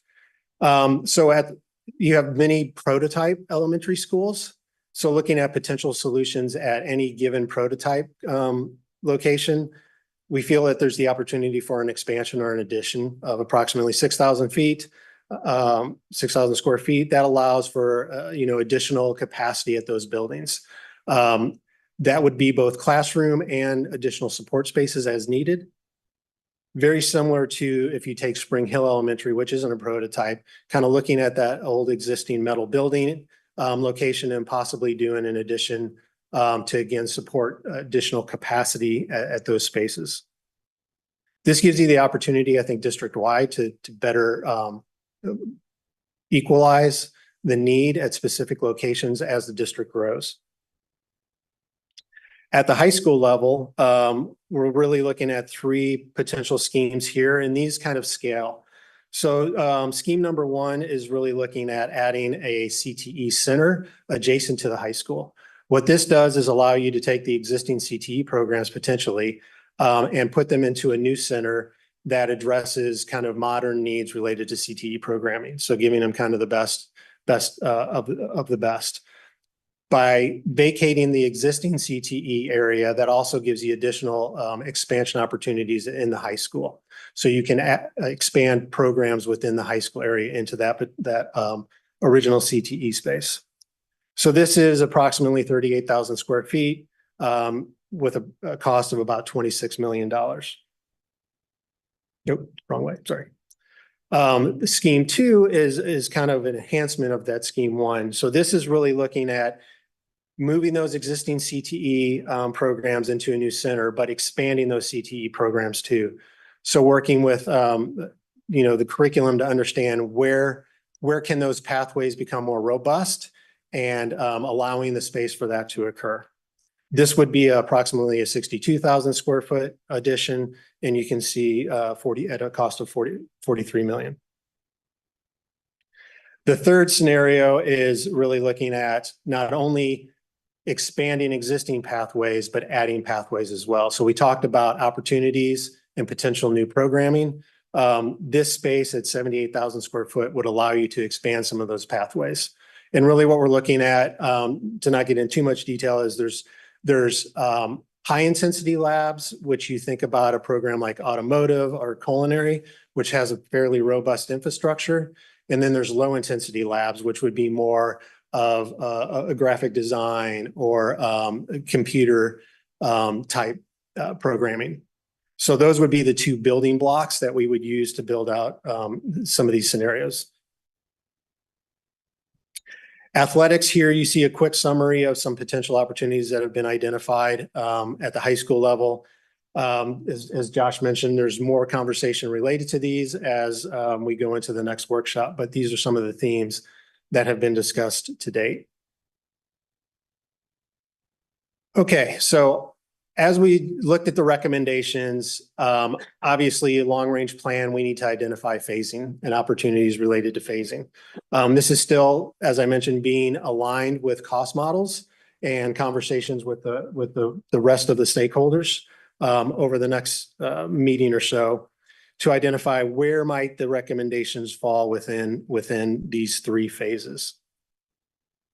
So these are just a quick snapshot. These aren't all inclusive. We're still validating some of the parts and pieces to them. But related to phase 1, which is aligned with that 2025 bond, you can start to see some of the kind of building conditions that are proposed being addressed. We're looking at expansion, again, related to the CTE and some of the programming athletic expansion. We are working on cost models to align with each of those. So those are in development. 2030 bond would have alignments related to these, and prioritization of some of the building conditions came into play here. So working with facilities team, understanding what is the kind of useful life on existing systems and which ones needed to be prioritized in front of others, roofing wise, HVAC wise, started to help us prioritize some of those building conditions. And then finally, looking 10 years into the future, what are some of those projects that we would start to identify with that long-range outlook. So next steps, as I mentioned, we are finalizing recommendations and some further conversations, validating some of the approaches to those, looking at finalizing the cost models, and then kind of continuing that transition to support a successful bond that can help bring these projects into creation. So now I'm going to open it up real quick for questions because we have to transition. I wanted to share a quick walkthrough of the Power BI, which I think crashed the system earlier. So if there's any questions, I can go into those as Josh logs in. I do have one question. So on your opportunities to expand elementary space, are those common spaces big enough to accommodate that expansion, like the cafeteria and the gym, or is that going to be something that then would need to be looked at too? Well, the current design of a lot of the elementaries are for a higher capacity. Okay. So we feel that we need to look at it at a 1-by-1 situation, but there is built-in capacity at some of those levels. And the 6,000 square foot would allow like additional restrooms and some of those lower scale support spaces. Okay. And the only other question I had was there anything that really surprised you from feedback from the, even as you walk through the buildings and then the feedback from the meetings, was there anything unique that came up that you're like, hadn't really ever thought about that? I think the biggest conversation that we've tried to grapple with is the high school, right? What does that look like in the future? How are there growth opportunities that either allow for transition to another school, another high school down the road, or at least helps address that in the short term?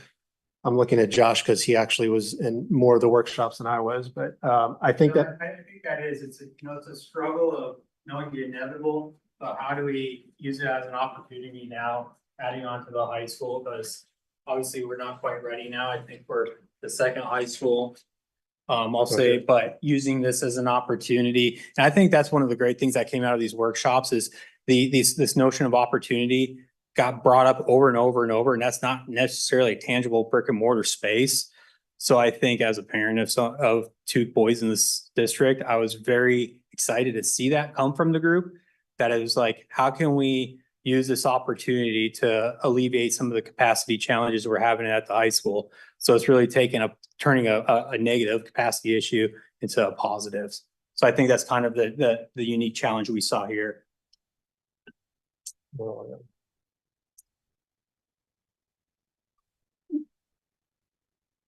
I don't want to jump ahead because I don't know what Josh is doing. I don't want to start asking questions that they're going to get in. Oh, you can go ahead. We're pulling up that Power BI dashboard. So What's the Power BI dashboard? it is an extension of the plan. It's basically a visualization tool. It's kind of an interactive live visualization tool that allows you to look at a specific site, understand what the conditions are to that specific site, what the recommendations and cost will be for those sited for that individual site. It also allows you to kind of track and monitor that.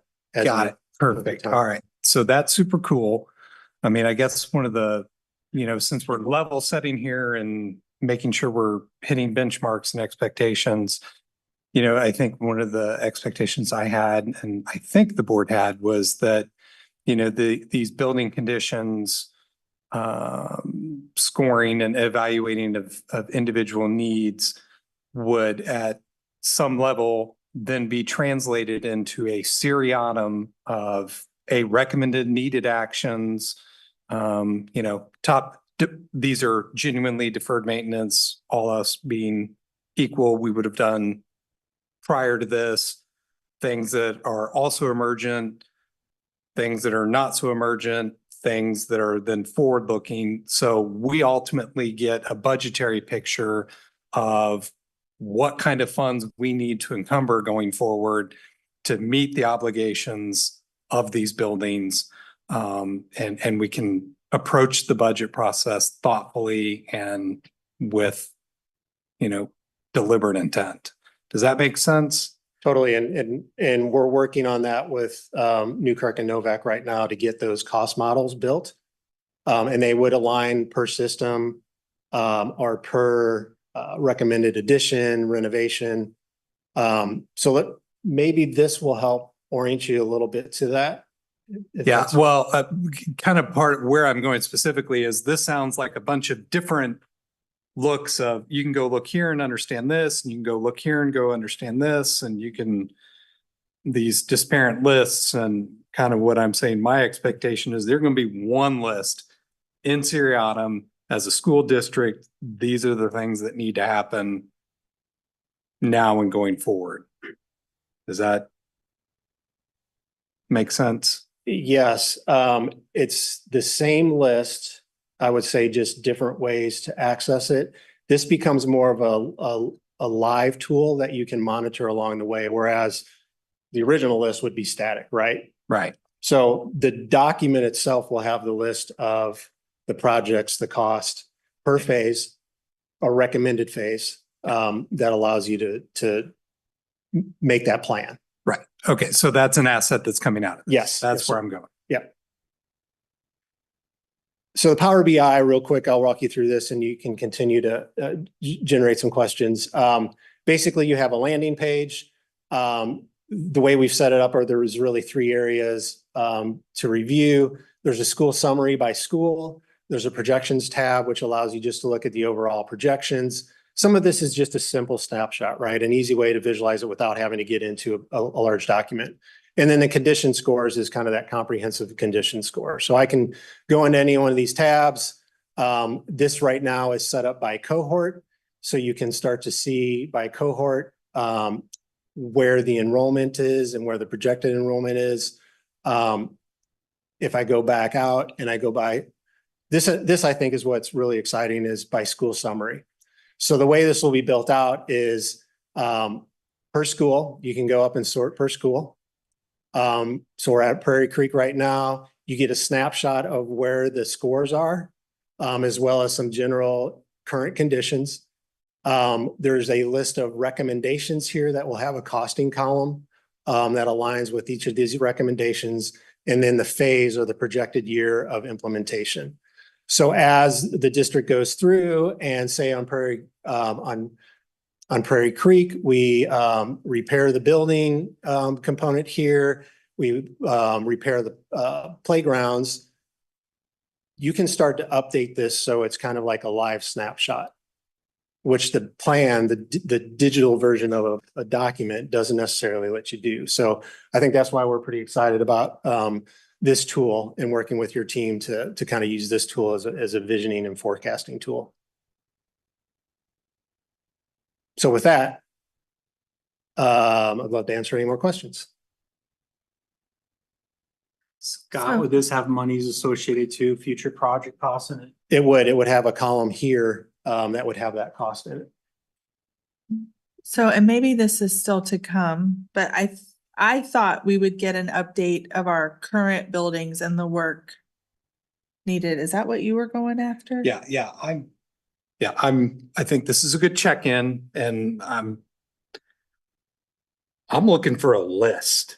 Right. So like our current buildings and what are the things that we know need to get done to They're right away.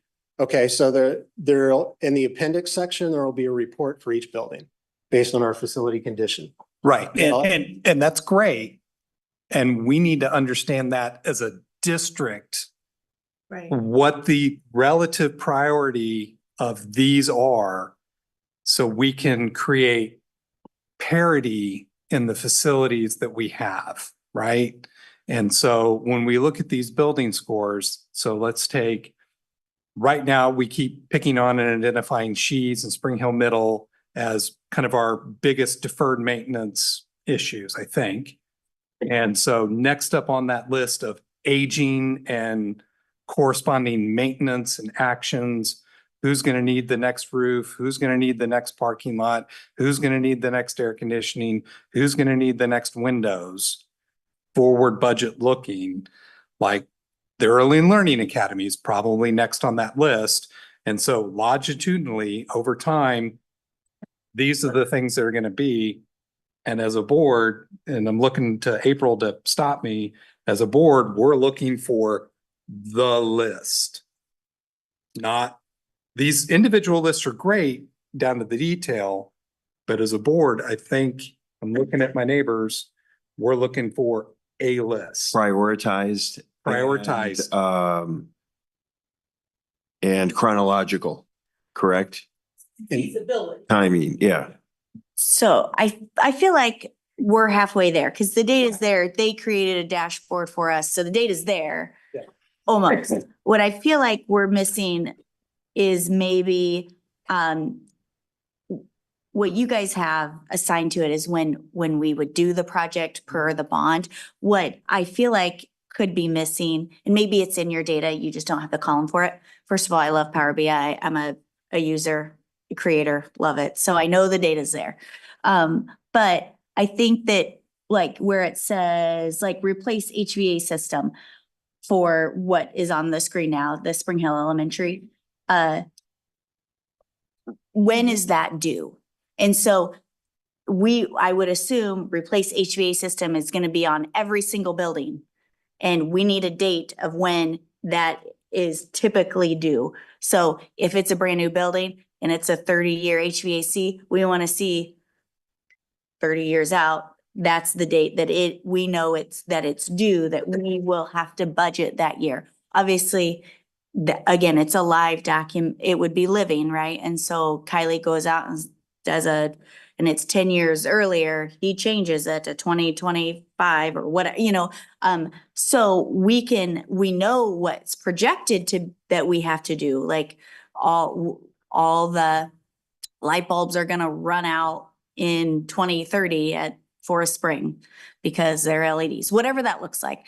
And I'm just making this stuff up because I don't know it.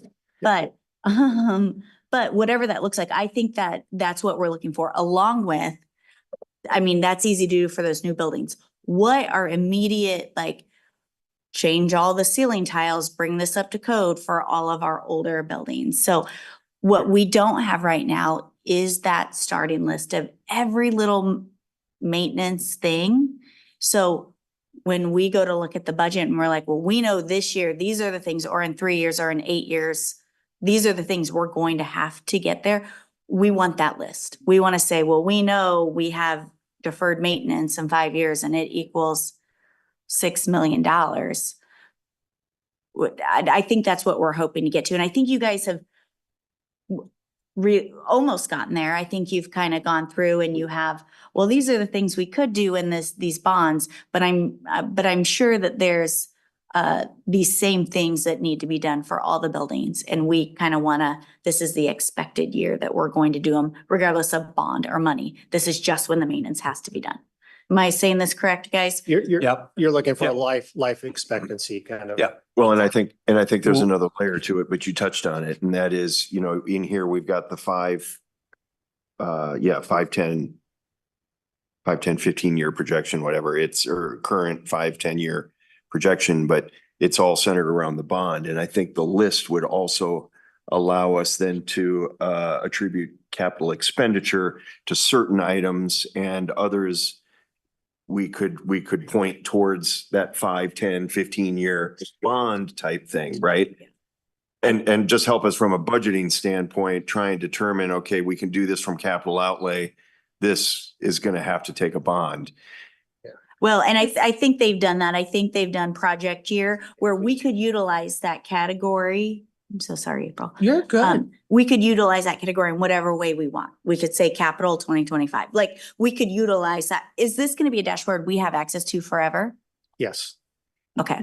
And the data behind it. The database behind it. Okay. Yeah. Well, and I know. Go ahead, Keith. Go ahead. Keith. Sorry.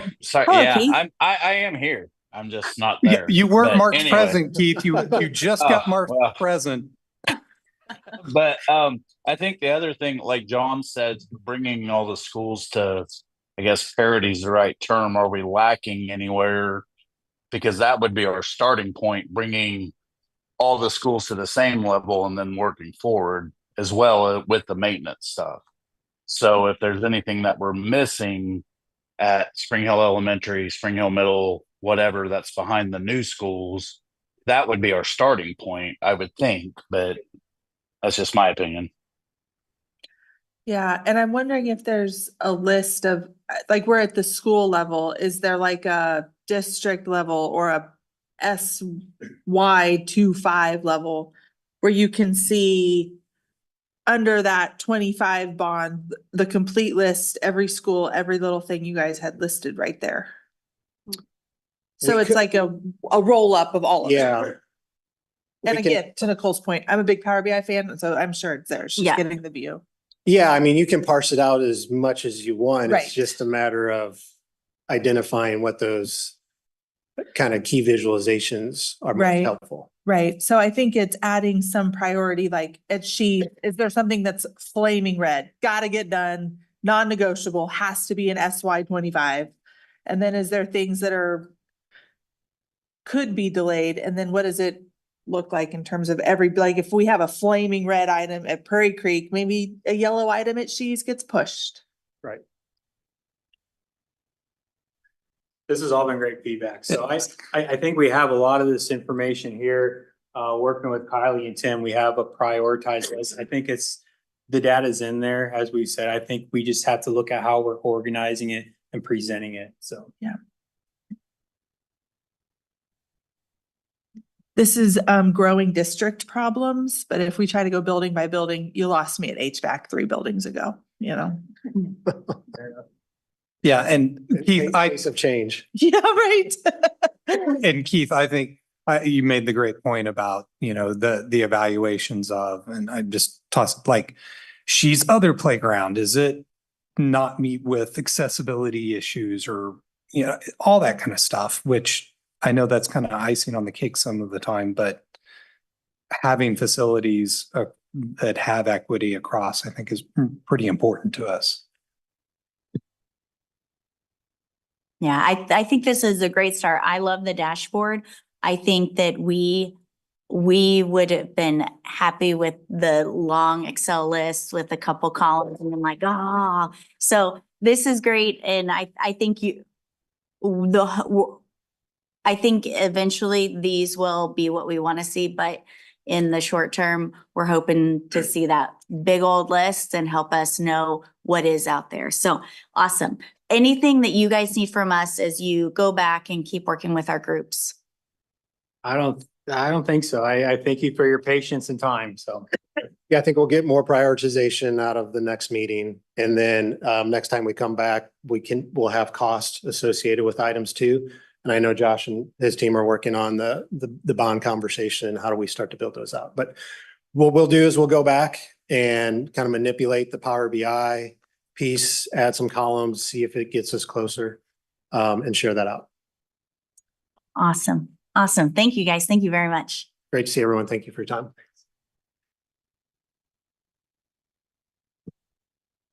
And we will take a 7-minute break.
Okay, moving on to 8.06 facility usage plan.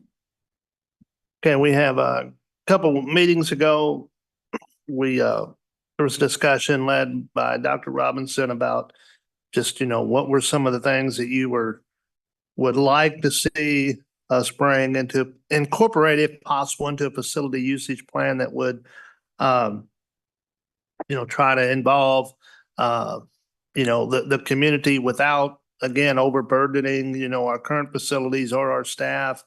But so anyway, they took that information, Dr. Robinson and Kylie did, and they're back here this evening. They're going to we uploaded, some options, and I think he even uploaded some additional options, but going to kind of walk you through just, some of the possible options that have come up with to kind of maybe, as long with some recommendations, and then kind of see if you want to give us some guidance on that from what you've read. So I'll turn it over to Kylie at this time.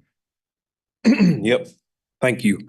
So we took feedback from the board, from administrators, teachers, and we came up with these list of changes that or revisions that could be added to facility use plan. So you'll see the bullet points there. The first one's general revisions. The second one's allowing coaches to use the school facilities for their personal summer camps. Second one is high school tennis courts open to public and organized public use. Fourth, remove classrooms as an option for facility use. The fifth, increase facility use fees to better cover costs associated with use. And then the next two bullet points are allowing Spring Hill Rec Commission to have limited use or have full use of the high school. And then the last bullet point there is allow organized public use of all the high school as outlined in our facility use policy. So, and then I've laid out examples that basically incorporate all those changes right there. And basically you could mix and match whatever it is. I just laid them out congruently. So in the first one, you'll see general revisions and adding the coaches for their summer camps to the example 1, and then it goes example 2, 3, 4, 5, 6, and it just adds them on as you go. So I'm just asking the board for some feedback on what exactly they want, so we can come back at a board meeting coming up that we can have a 1 or maybe 2 facility use options that the board can look at and agree upon.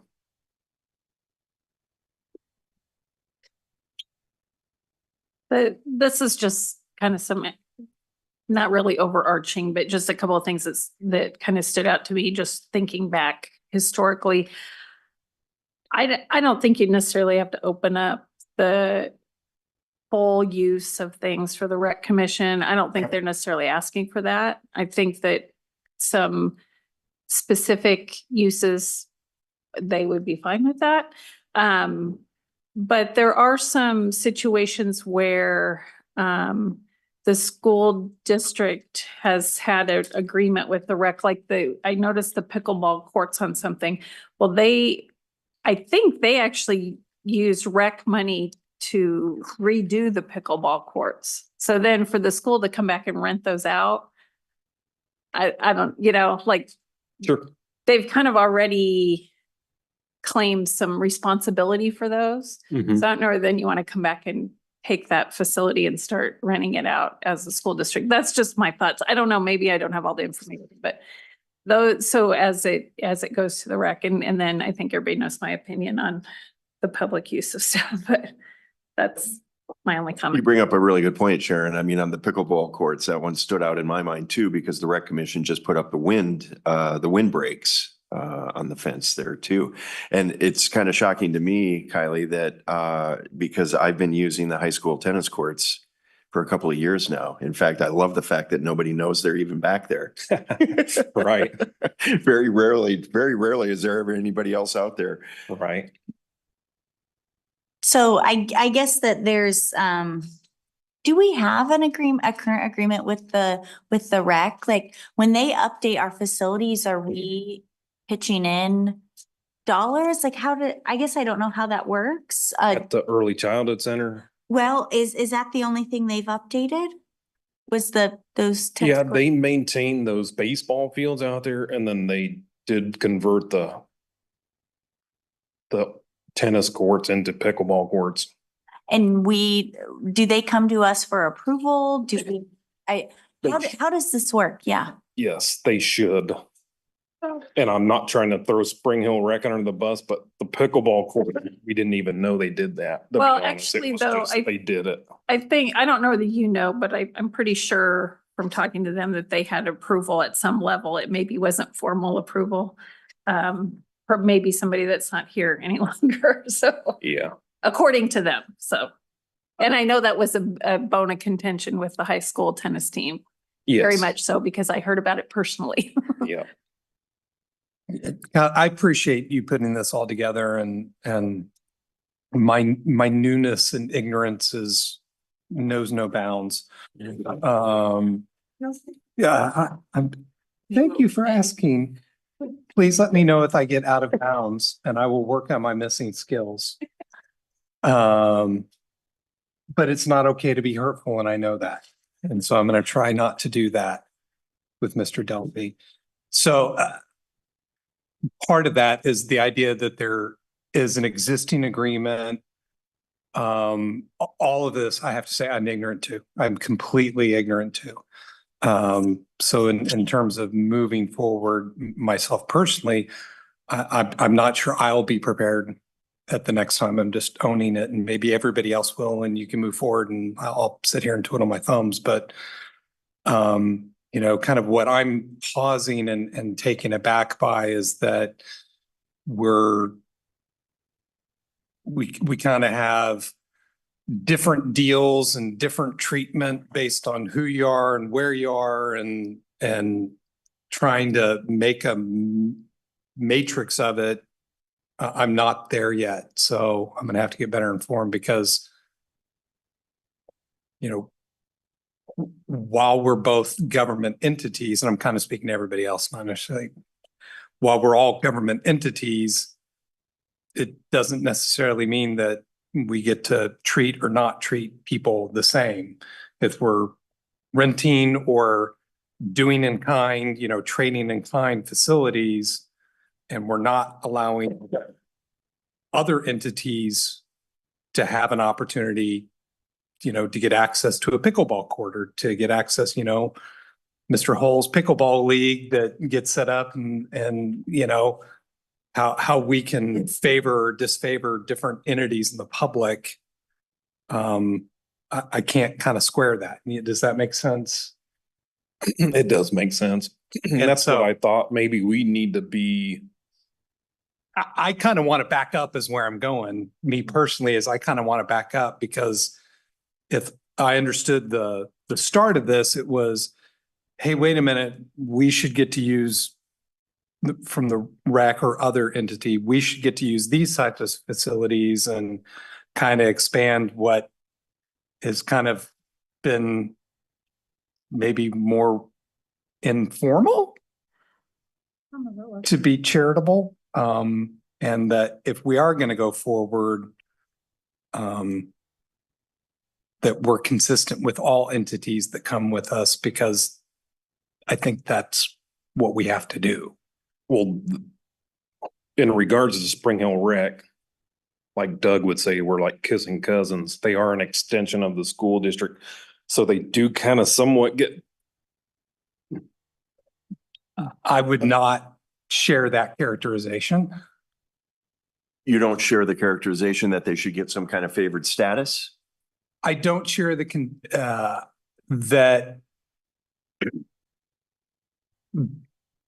I don't necessarily share that because they're not the same entity, we can't treat them like we treat ourselves. Does that make sense? It's not that, no, I'm not sure that we can give them favored status, question mark, legitimate question mark, not a personal opinion. You know, wanting to understand, can we give them favored status? Is it okay to be like, the rec can use these facilities and nobody else can?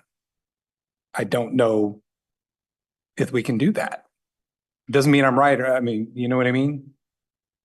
No, I do know what you mean. Okay. But I'm trying to understand where you're coming from on that because up until, let's just step back a little bit, right? Because I think the thing that really spurred this all off was the fact that, Spring Hill Rec wanted access to some of our facilities, and we always kind of put a flag in the ground and said, well, our policy doesn't allow that.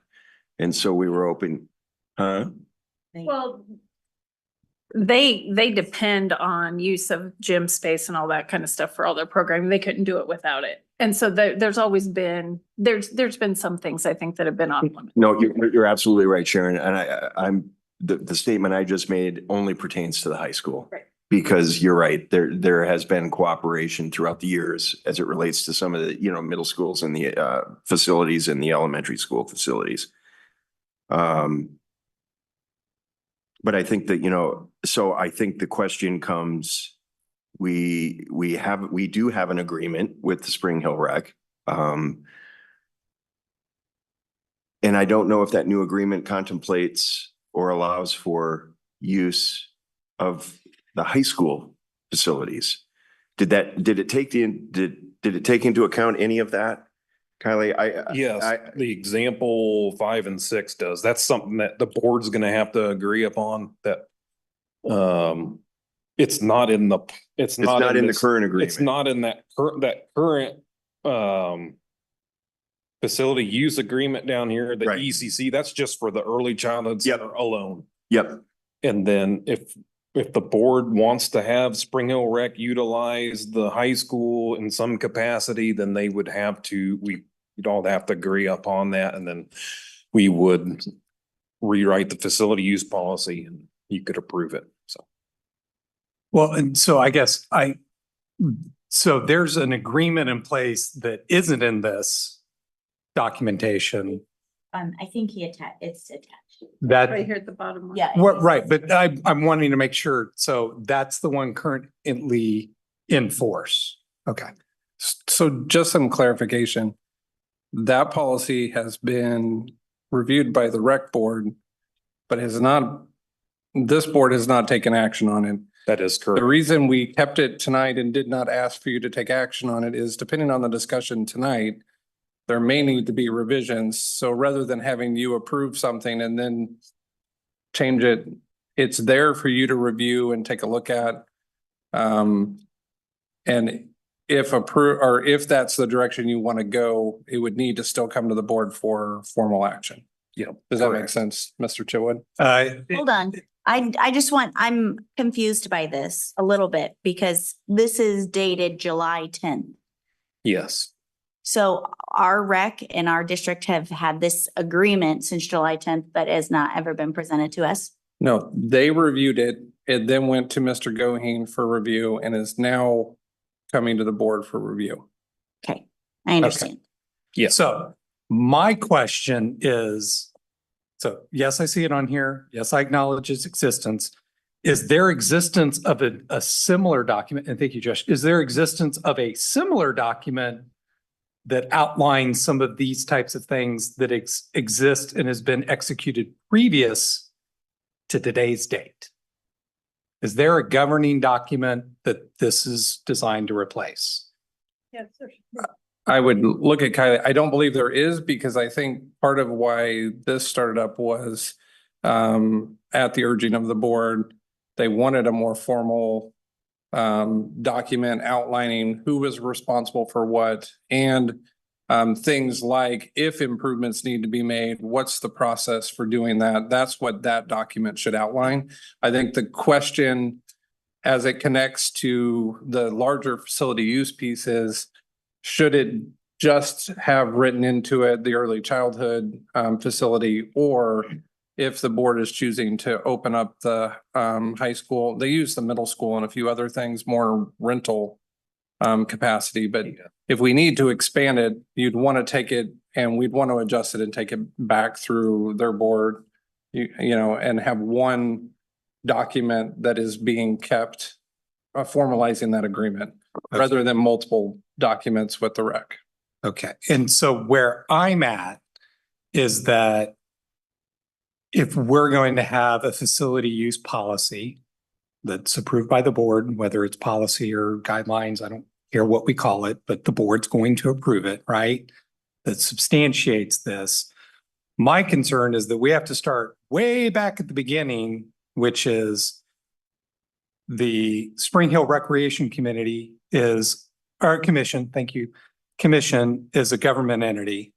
And to Doug's point, we treat all government entities this way. They don't pay, right? We create a tier, a class of things. The next tier or class of preference is not the right word, but pay group category is this tier. And then we get all the way down to the general public, right? And so Or do we get to the general public? I don't know. Are you asking that the Spring Hill Rec pay for the use at early childhood center? Like anybody else would?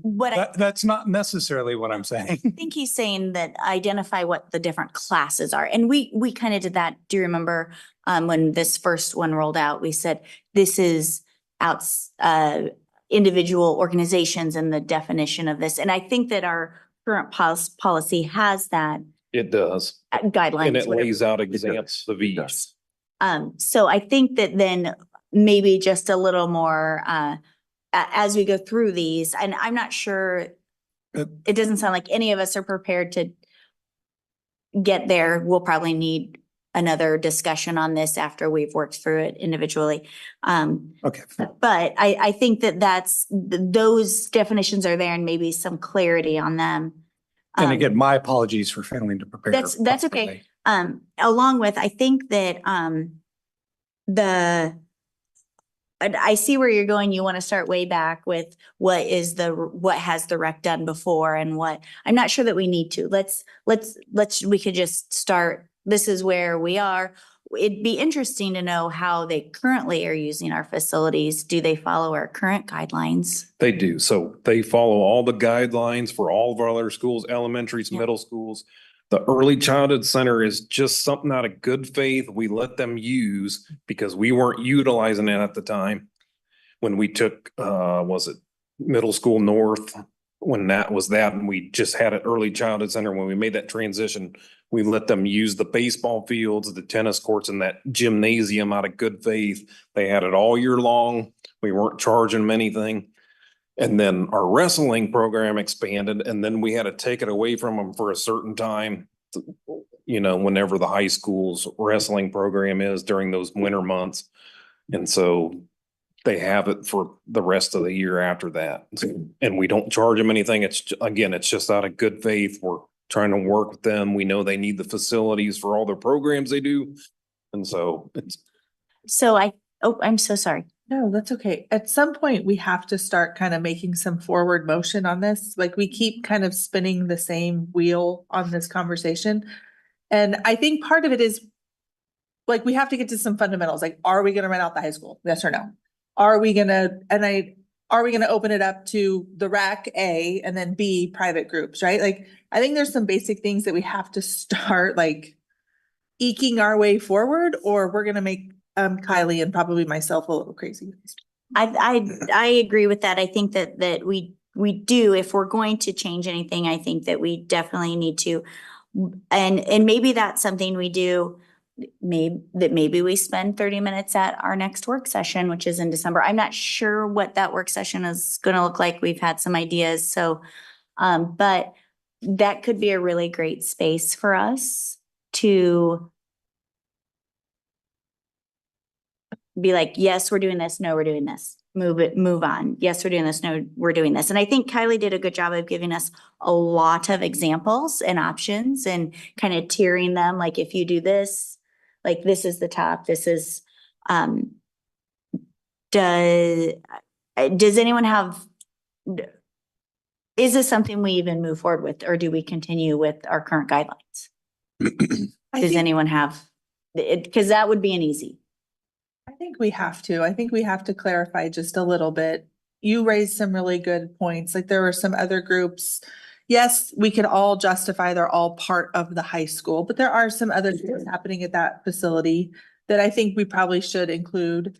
as a guideline. I do think adding some classifications. So government, I'd like to say like our government. I don't know if we can do that, but it's at the end of the day, it's the same kids, right? Like we're trying to benefit our students, our taxpayers. But that's the thing. It's when we open it up, it doesn't have to be our kids.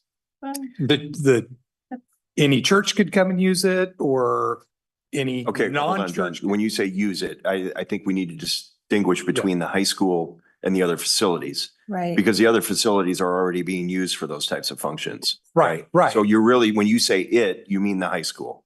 Yes. Okay. Yeah. Sorry. Yeah, my apologies. What I find interesting though, Doug, is that our facilities are closed, but you said you just used the tennis courts. So are they Well, really? thankfully, they don't have a lock on the door. Hey, Kylie, Because then I would have to climb that really high fence. And that's one of the options on here. Do we need to make a motion for? No, stop. No. Point taken. We need to, I think that we need to look at.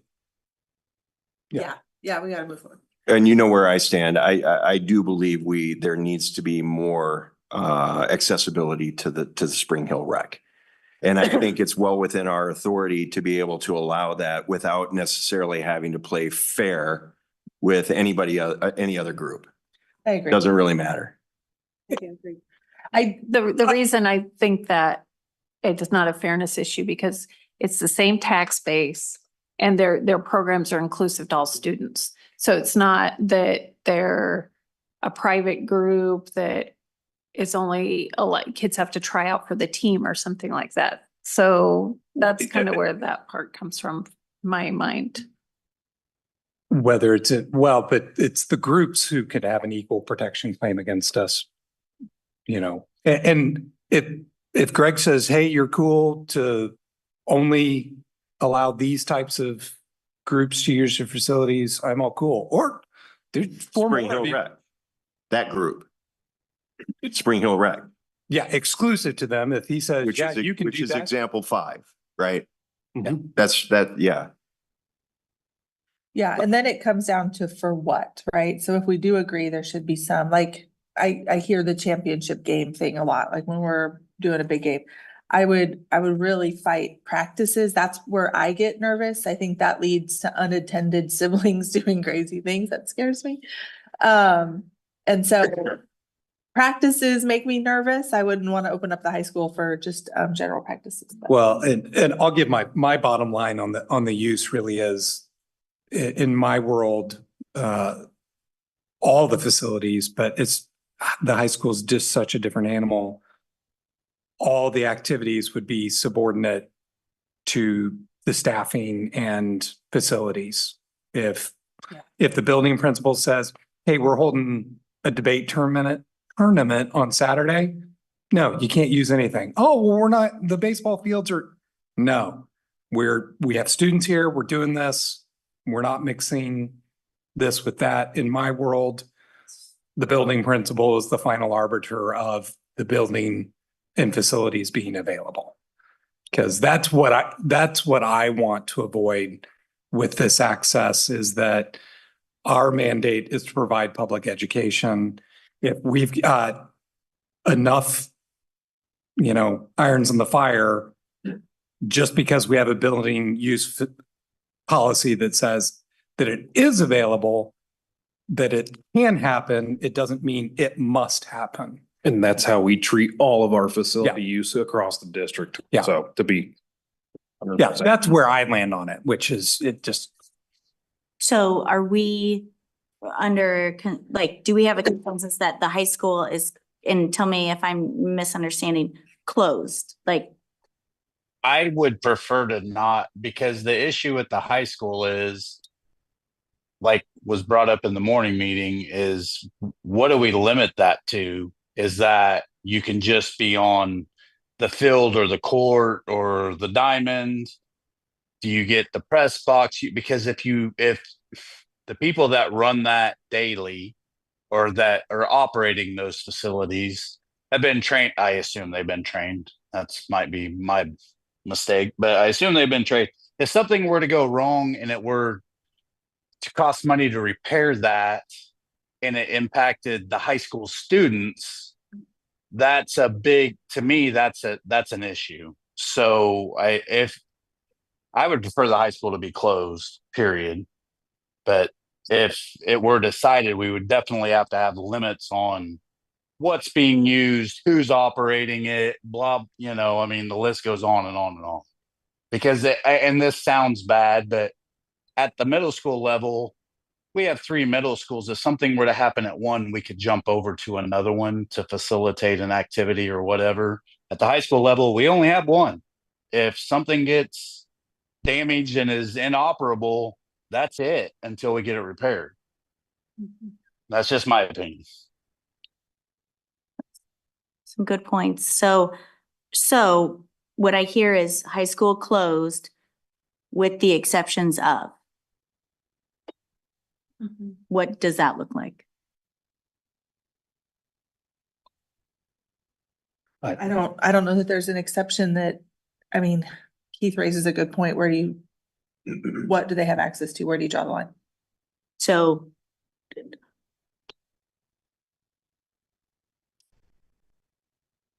what could, And believe me, when my kids were younger, I was always like, man, I wish we could use the high school facilities. But I also understand it is there for the high school use. And if you were to cause an issue with something, you're cheating out. Not cheating is not the right word, but you know what I mean. I mean, you're taking away something from what it was there for to begin with. I don't know the right term. I'm not as eloquent as John is. So, and I'm on a job site, so that's not fair. But I don't know what that limitation what that even would look like. So I'm so sorry. Keep going, Keith. No. Go ahead. I'm done. No, okay. So so when I say exceptions, Kylie, can you share with us what our high school facilities use for outside of our practices for our high school students and competitions for our high school students? Yeah, like Buff Puff is one thing, after prom, but they're all school related. After prom is not associated with our district. They just, on, for the kids, they do the Buff Puff, Fields of Faith is through the FCA. Fields of Faith, yep. Those are the two that I can think of off the top of my head. That's okay. I'm trying to brainstorm here that if we start it's closed, are we allowing exceptions and what do those look like? Because it could be really easy for us to list them. Or do we leave it subjective again, which is kind of where we're at, and then things are utilized as, I mean, what do we do here? I want to hear what you guys have to say. I mean, I think if we don't list them, we start to get into that gray area where we currently are. Yeah, and for me, I don't have any fundamental objection to the use. It's the practicality that I think is the issue, because all of these things that we're listing are people who closely coordinate with the school to deliver a program to the high school students, not another student population, middle school, grade school. And so that's where I see the collision happening, which is we can say, fine, they can use all these facilities.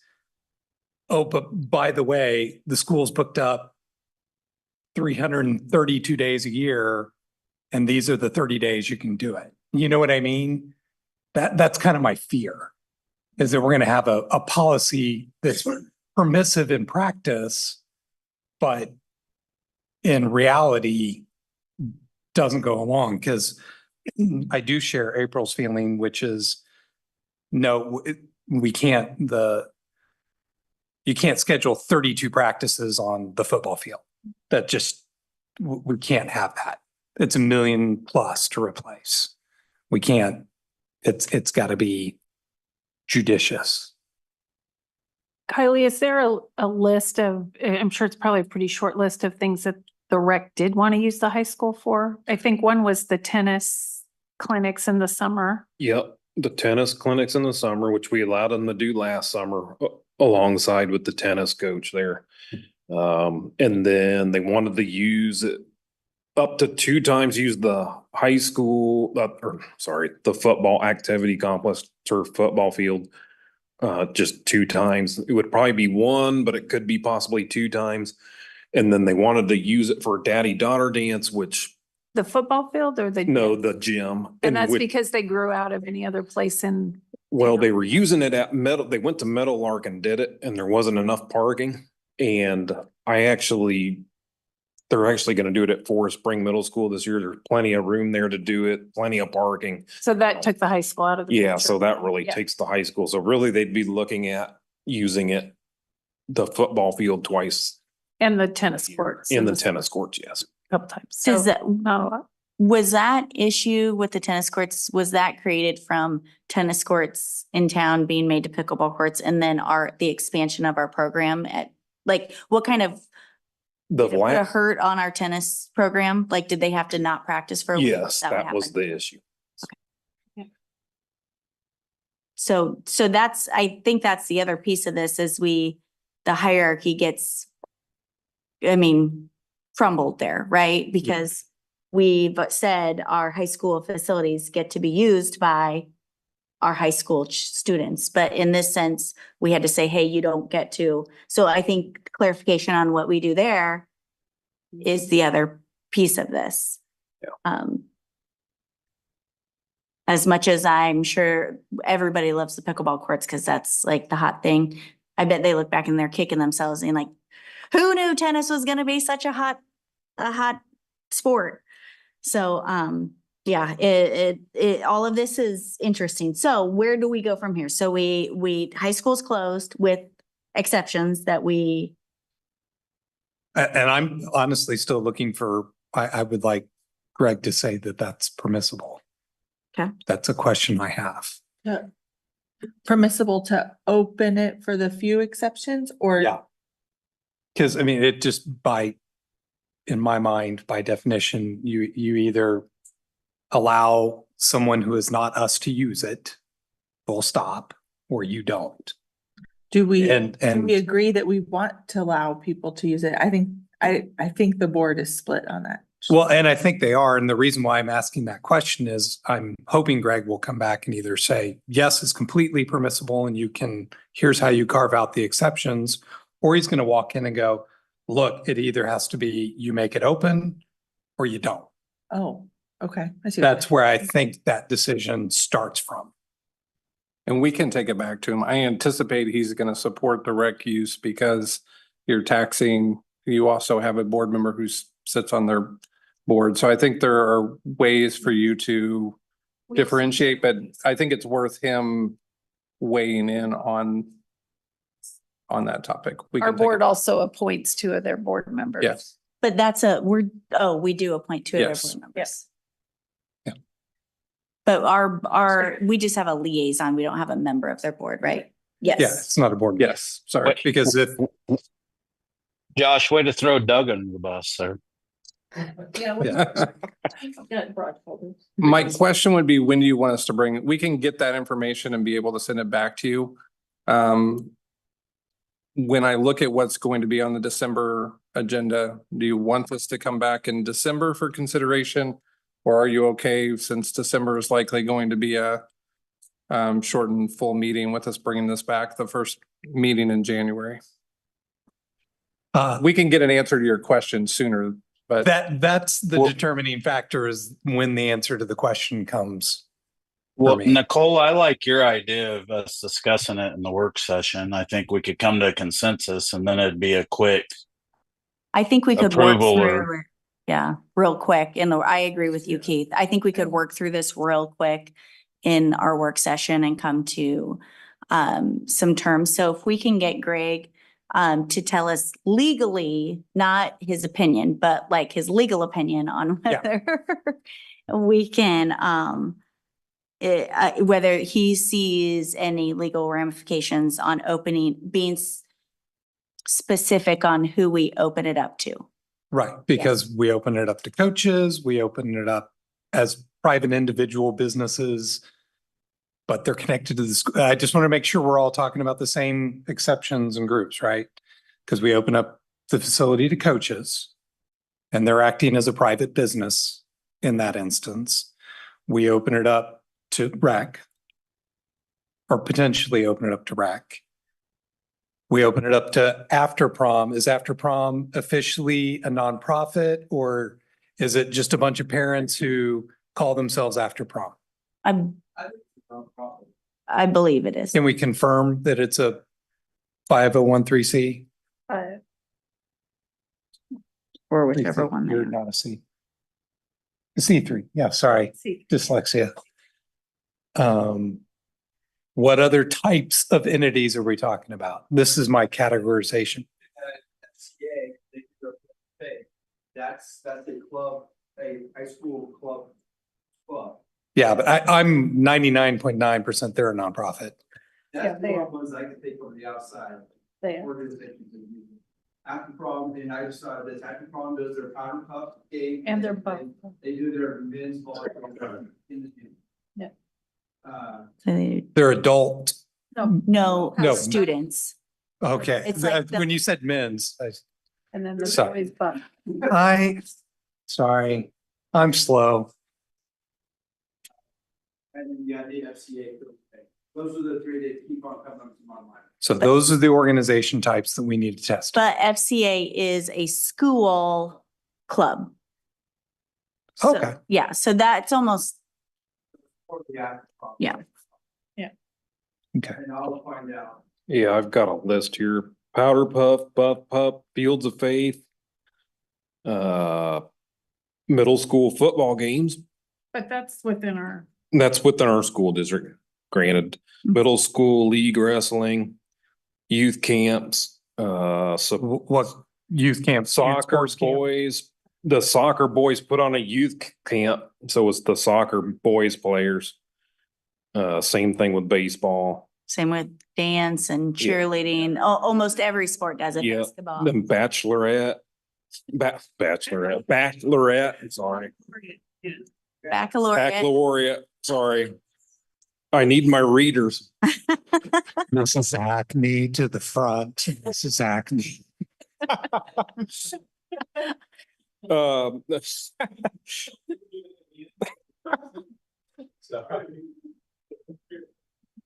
Middle school league track meet and dance and cheer, which is a youth clinic as well. So. Okay. And do you feel that's pretty complete? Yes, the research I did, Awesome. because on the last boarding meeting, you asked the question and this is what I came up with. So, yes. Thank you. Mhm. Thank you very much. Okay, so here's where we kind of got high school closed with possibly some exceptions. We're going to get with Greg, Dr. Robinson, and we will put this on our work session for December 2nd. Yeah. Okay, well, look at us. We made a little bit of progress there. 49 minutes. Yep, and I'm hopeful that possibly, who would we like at that work session? Would we like Kylie? I'd like to be there if you don't mind. Well, it is open Thank meeting. you. Okay, wonderful. Okay, All right, thank you. Thank Kylie. you. Okay. Any last thoughts there? Did I miss anything? Okay, cool. All right, let's move on to 8.07 sound system for Spring Hill Middle School Gymnasium. Yeah, we had, I provided you some information last week that Mr. Elliott Middle School's been working on our sound system, which we had planned to replace in the future anyway. Kind of went kaput a little bit earlier. So Mr. Elliott has put together a proposal so that we could replace that system. But it is currently running now, but it's kind of, again, under kind of a gerrymandering type fix. So Mr. Elliott will take you through that. And then this is discussion, but then we can, if you like to, we do have it. If you would like to take action on it to approve the purchase, we can do that afterwards if you'd like. If not, we can, remove that. But Mr. Elliott, go ahead. Yeah, pretty much everything's right here. As I stated, the wireless microphone failed. We were able to get a replacement in and plug it into the system. So that part of it has been resolved. It did still function with a wired mic. The biggest issue is with the mixer out. It's kind of flat in there. It doesn't have real good quality sound at the moment. As I stated, this was a 1995 install originally. There's a few pieces that have replaced along the way. We're recommending a complete replacement and also a relocation. If you're familiar with that building at all, the sound system is actually in the locker room hallway closet. And so you can't hear anything when you're trying to adjust it because you're literally outside of the gym space. It just makes no sense to me whatsoever. So we are recommending that we put it in the little storage room. It's on the north end of the gym between the gym and the wrestling room. And that way you can literally step in the space and hear it as you're making adjustments. You can test the microphones yourself, that kind of thing. It would also provide a little easier access for the Bluetooth access. That's been a pretty common thing for things like the national anthem and things like that, is being able to play those things via Bluetooth. So that's what's provided here. SciTech has been a partner with us for a long time. They have state contract pricing. This is actually below that state contract pricing. And then we also are recommending replacement of the speakers. SciTech did come out and do some testing, and they're just wore out. The cones are starting to break down, so it's time. We, in a quick disclaimer, we did replace these once, and Tim, correct me if I'm wrong.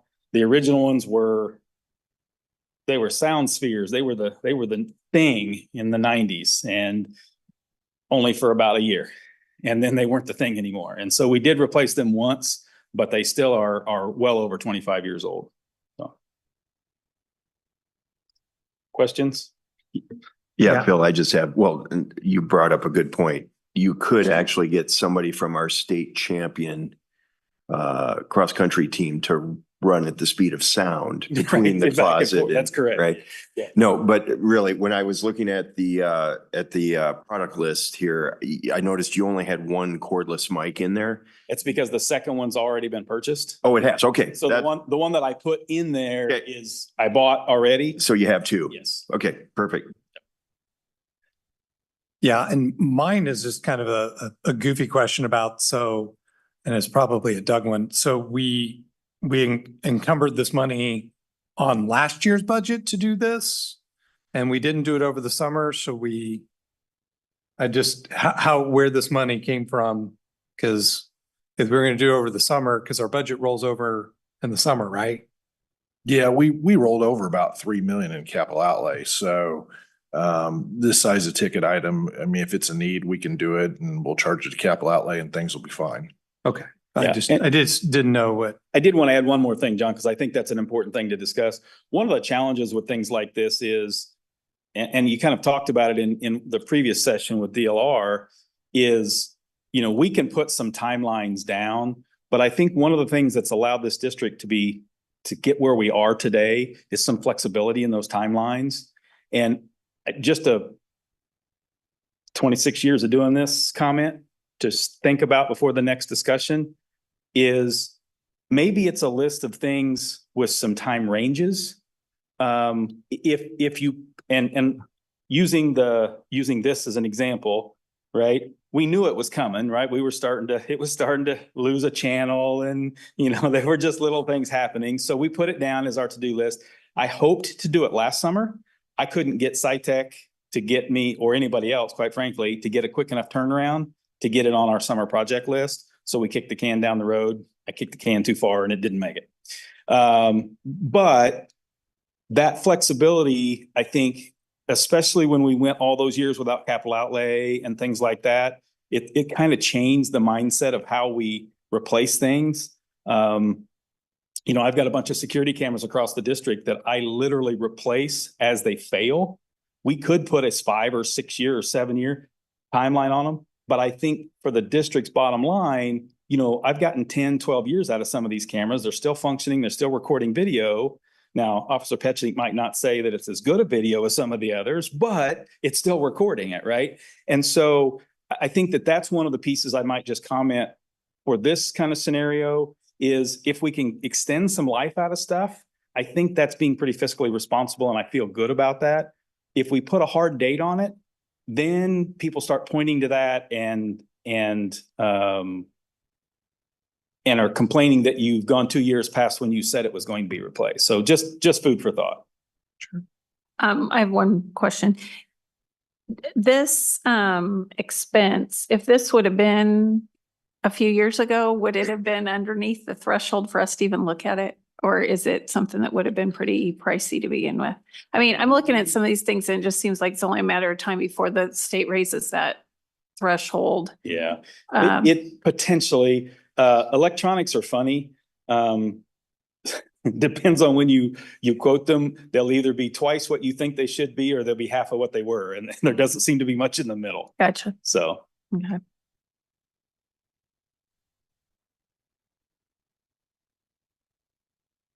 Any other thoughts, questions? I would simply add that if we are operational, if you want to kick it off to the December meeting, that would be fine, but we're happy to get approval and get it started otherwise. So. Awesome. Thank you, Phil. Thank you.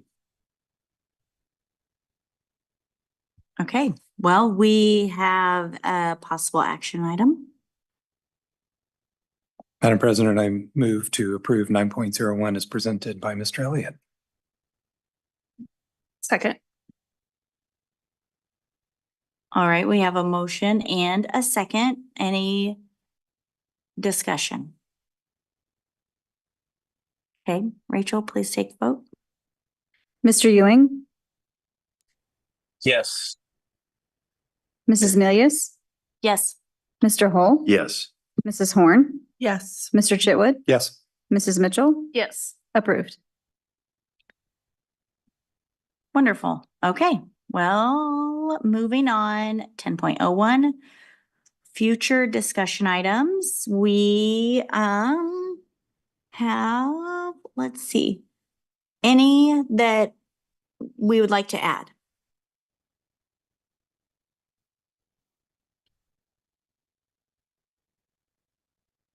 Nope, I think we have a full work session now.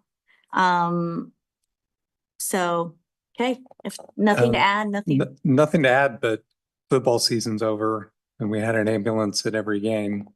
So I'm just literally asking the question, do we consider it closed? Or do we put it on the board calendar, which is later, So for I think- August of 2025? Sure. So from the pieces that I know, or that we've been updated, is that there's no formal agreement. Like they could be there or they couldn't be there. It's their choice. And if they get a call while they're there, they aren't coming back. So I don't know if that is. It was Anna's thing, so I'm not gonna advocate to take it off with her not here. Yeah. That's completely unfair. I would agree with that. So that's what I know where we're at with it. I'm not sure if there's other options or if anyone wants to continue that conversation. So. Okay.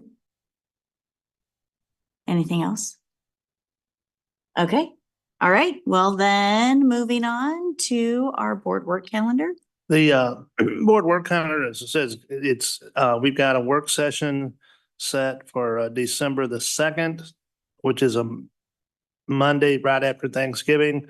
And in earlier discussions, it kind of talked about that. We would try to use a portion of that time to have our community engagement committee group with DLR bring forth the final recommendations to what came out of those discussions based on priorities for you all to then consider, take under discussion, and then eventually as a board, try to make a decision if there's going to be a bond election sometime in 2025. And if we were looking at the May 6th special election date, you would have until that around the February the 10th date, which is that first February meeting, to pass the formal resolution to do that. We were going to take a work session, then we would come back in January, discuss it again, and you would still have some time to take action. And we talked also about then tonight, having a portion of that time set aside to possibly talk facility usage. And then we also had some discussion about possibly maybe having just a brief time to maybe discuss some of our move that I put in the Friday update last week about if we transition to some more products to enhance our frontline platform with financials, HR, teaching and learning. So, I mean, especially with the onboarding. So we definitely have a lot for that. And then our other meeting would be December the 9th. And for that meeting, we would bring back again, some of the discussion items from tonight with the handbooks, course guides and that. And then, of course, that is a meeting that starts at 4:30, and we try to end that no later than 6. And one member, had a great point that, if we could, the last couple of years we've been, for whatever reason, have gone right up to the 6, and then our guests have been waiting. And so we could really be good if we could try to keep that meeting in December pretty much on point. If we could try to maybe wrap things up around that 5:45 so that everyone could get over and be, conversing and entertaining our guests, that evening. And then we come back in January then, and that would be time where, again, we're going to start up. You have some evaluations starting up in January and February with the principals, district level administrators, the superintendent evaluation in February and March. We can then get into our certificated teachers evaluation. So there'll be a lot of things coming up in the next few months for our calendar to stay on track. Rachel, can you remind us what time our December 9th meeting begins? 4:30. 4:30. Okay. And we need to be, the hope is to be out and at dinner by 5:45. Is that correct, sir? The dinner usually starts at 6. So yes, if we no later than 6, but if we could try to have our meeting wrapped up by 5:45 to adjourn to get time to get over there, it would be great. Yeah. So is there any thought on starting at 4 to make sure that's? Or do you think we would have time to do the human resource management stuff at the work session? Would that be? I'm looking over at Josh. We'll have we'll have information that we can provide you with that. It would need typically to be an action item on the December agenda, if that's the case. Normally, you haven't taken action like that at a work session. Yeah. Yeah. But Well, we could provide it's just listed here as a discussion. That's why I was we trying could to get. provide all the information that you need and answer any questions that you have at the work session and have everything ready where if you're comfortable, you can make it an action item. Yeah.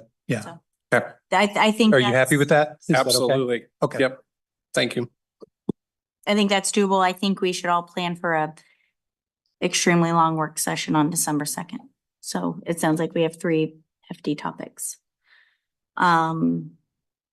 Okay. Yeah, I think other than that, let's make sure we're on track.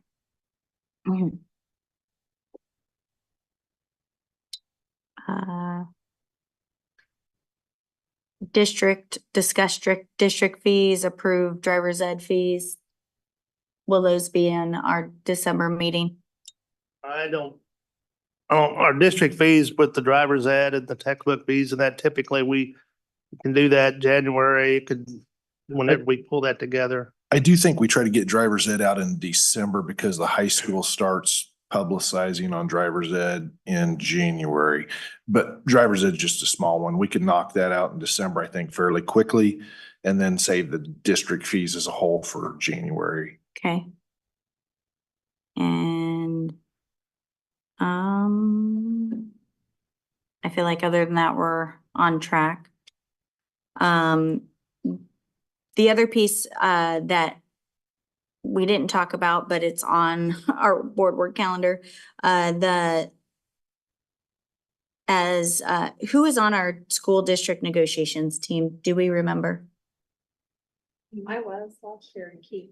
Did we make those in July? Who do we? Who did we select? Yeah, I think we kept it the same. I think we kept all the appointments the same in July, didn't we? No. I think, Oh, maybe we did. I thought I accepted the job. I don't know, but but Rachel could- can tell us for sure. Yeah. I could have sworn I accepted a job, but I may not have. Sorry, we're putting you on the spot, ma'am. The point to that is on our board work calendar, there's a little reminder. It says training for school district negotiation team through KASB. So if you are new to that negotiation team, there might be training this week at our conference. And You have to do it every year. oh, you do. Okay. So that could be something we might need to. They also have like usually some kind of an online webinar that sometimes Greg Goheen does. That you can, it's about an hour, I think. So do you know, Michelle? Yeah. That's something we could check into because we are in the second year of a 2-year agreement. So I'd be curious if we still have to go through with negotiations training if we don't intend to negotiate. We'll do some checking this week and give you more information. Okay, I like that. And yeah, yes. Okay. That's just on the board work calendar. I want to make sure we're hitting it. Okay. All right. So let's move on. Unless there's other questions on. Nope. Okay. Wonderful. Looks like we are at 12.01 board member reports.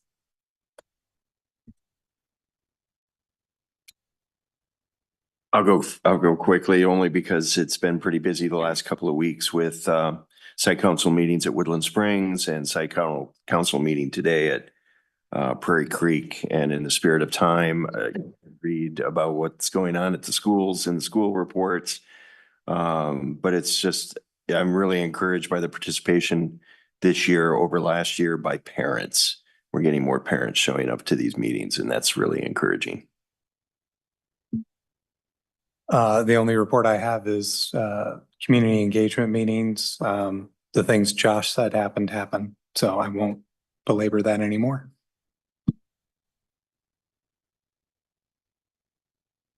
I went to my first community engagement meeting last week, I believe. Very cool exercise, putting puzzle pieces together on almost like you would give your kids a budget and said, here's all the things you could buy. Here's where it is, and had different groups. Very interesting how that played out in each of the groups and their theories behind it. Along with, I did get to attend today and Friday 2 different Veterans Day assemblies, and they were really, really great. And so I appreciate our schools for continuing to educate our children on the importance of Veterans Day and everything behind it. I feel like that's something we're losing, and I'd love to see it continue. And I'd love to see I'm not sure if our high school does something, but I want to attend whatever they do as well. I think it's great for youth, but that teen years where they can really absorb it and hold on to it for lifelong. I'm interested in seeing that as well. Okay, anyone else? All right, moving on to 13.01 superintendent's report. And most everyone kind of highlighted many of the things I was going to comment on, but no, again, the Veterans Day assemblies, we was really a highlight. Our kids always do a great job. I know sometimes we're asked, how come we do not have Veterans Day as a day off for our students and that? And the reason is, one of the main reasons is because of the fact that, having school, we're able to have our students do the programs and honor, our veterans, firsthand with that. Josh gave you kind of with the facility assessment report, kind of how the community engagement sessions have been going, but another key one is coming up Wednesday night.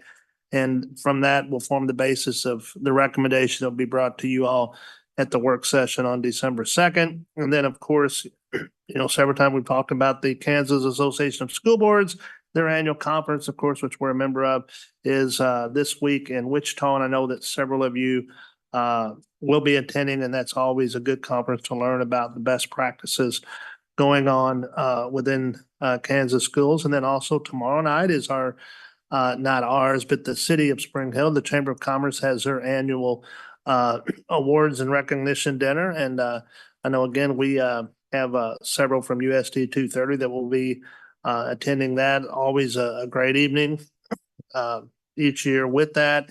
And then I did mention in my Friday update several times, if any of you all are interested in attending or signing up, registering for Leadership Olathe or Leadership Spring Hill, those applications are open. It is a good experience. I've heard, from those that have attended. So if you go back to your Friday update, you can find those URLs. And if you want to register, just let me know or go and fill it out, and then they can tell you whether then if you were chosen or not. But those are good programs. That's my super. Thank you, Dr. Luttrell. First, I'll give a little plug. I've done Leadership Spring Hill and it's wonderful. So if anyone out there thinks they want to see how all the different entities connect and how things get done through the city and all the things, I thought it was really, really wonderful. So, all right, we need an executive session. Madam President, I move the board go into executive session for the purpose of discussing personnel matters, non-elected personnel to protect the privacy interest of identifiable individuals under COMA. Those to be in the session include the Board of Education member, superintendent of school, and superintendent of schools and administrators as requested. The executive session to begin at 9:15 with the opening meeting resuming at no later than 9:45. No more. At 10:15 at this place.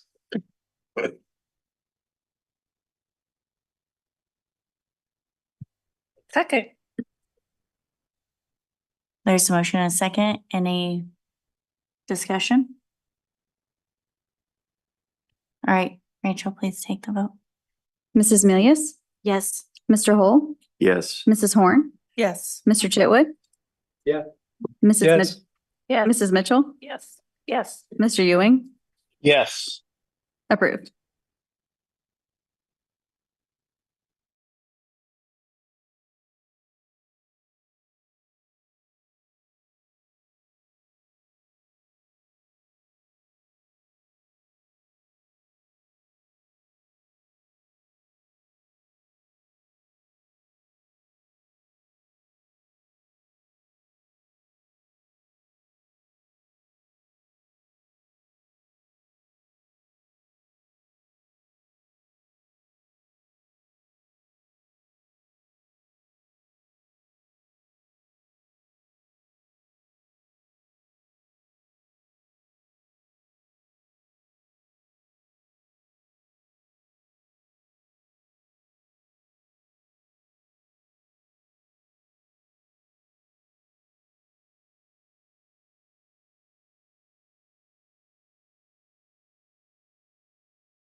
Madam President, I move to extend the executive session to end no later than 10:30.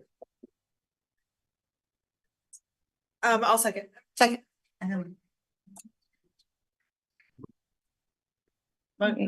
Mrs. Horn, Yes. Mr. Chitwood, Yes. Mrs. Mitchell, Yes. Mrs. Milius, Yes. approved. Sorry, I was like, do I say something? I don't remember.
We do have an action. All right, we are back in session. Next on the agenda is an action item. Madam President, I move to approve 15.01 as presented. Executive session. What else do you want? Hold That's it. on. No, I think we're, Did I say 5? you, look on the screen. No, that's what it said on here. Oh, 15.01. Madam President, I'd like to amend my motion. I move that the board approve the Director of Finance position as presented. Second. All right, there's a motion and a second. Any discussion?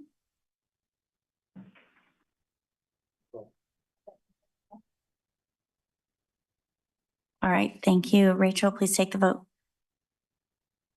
Mr. Hole, Yes.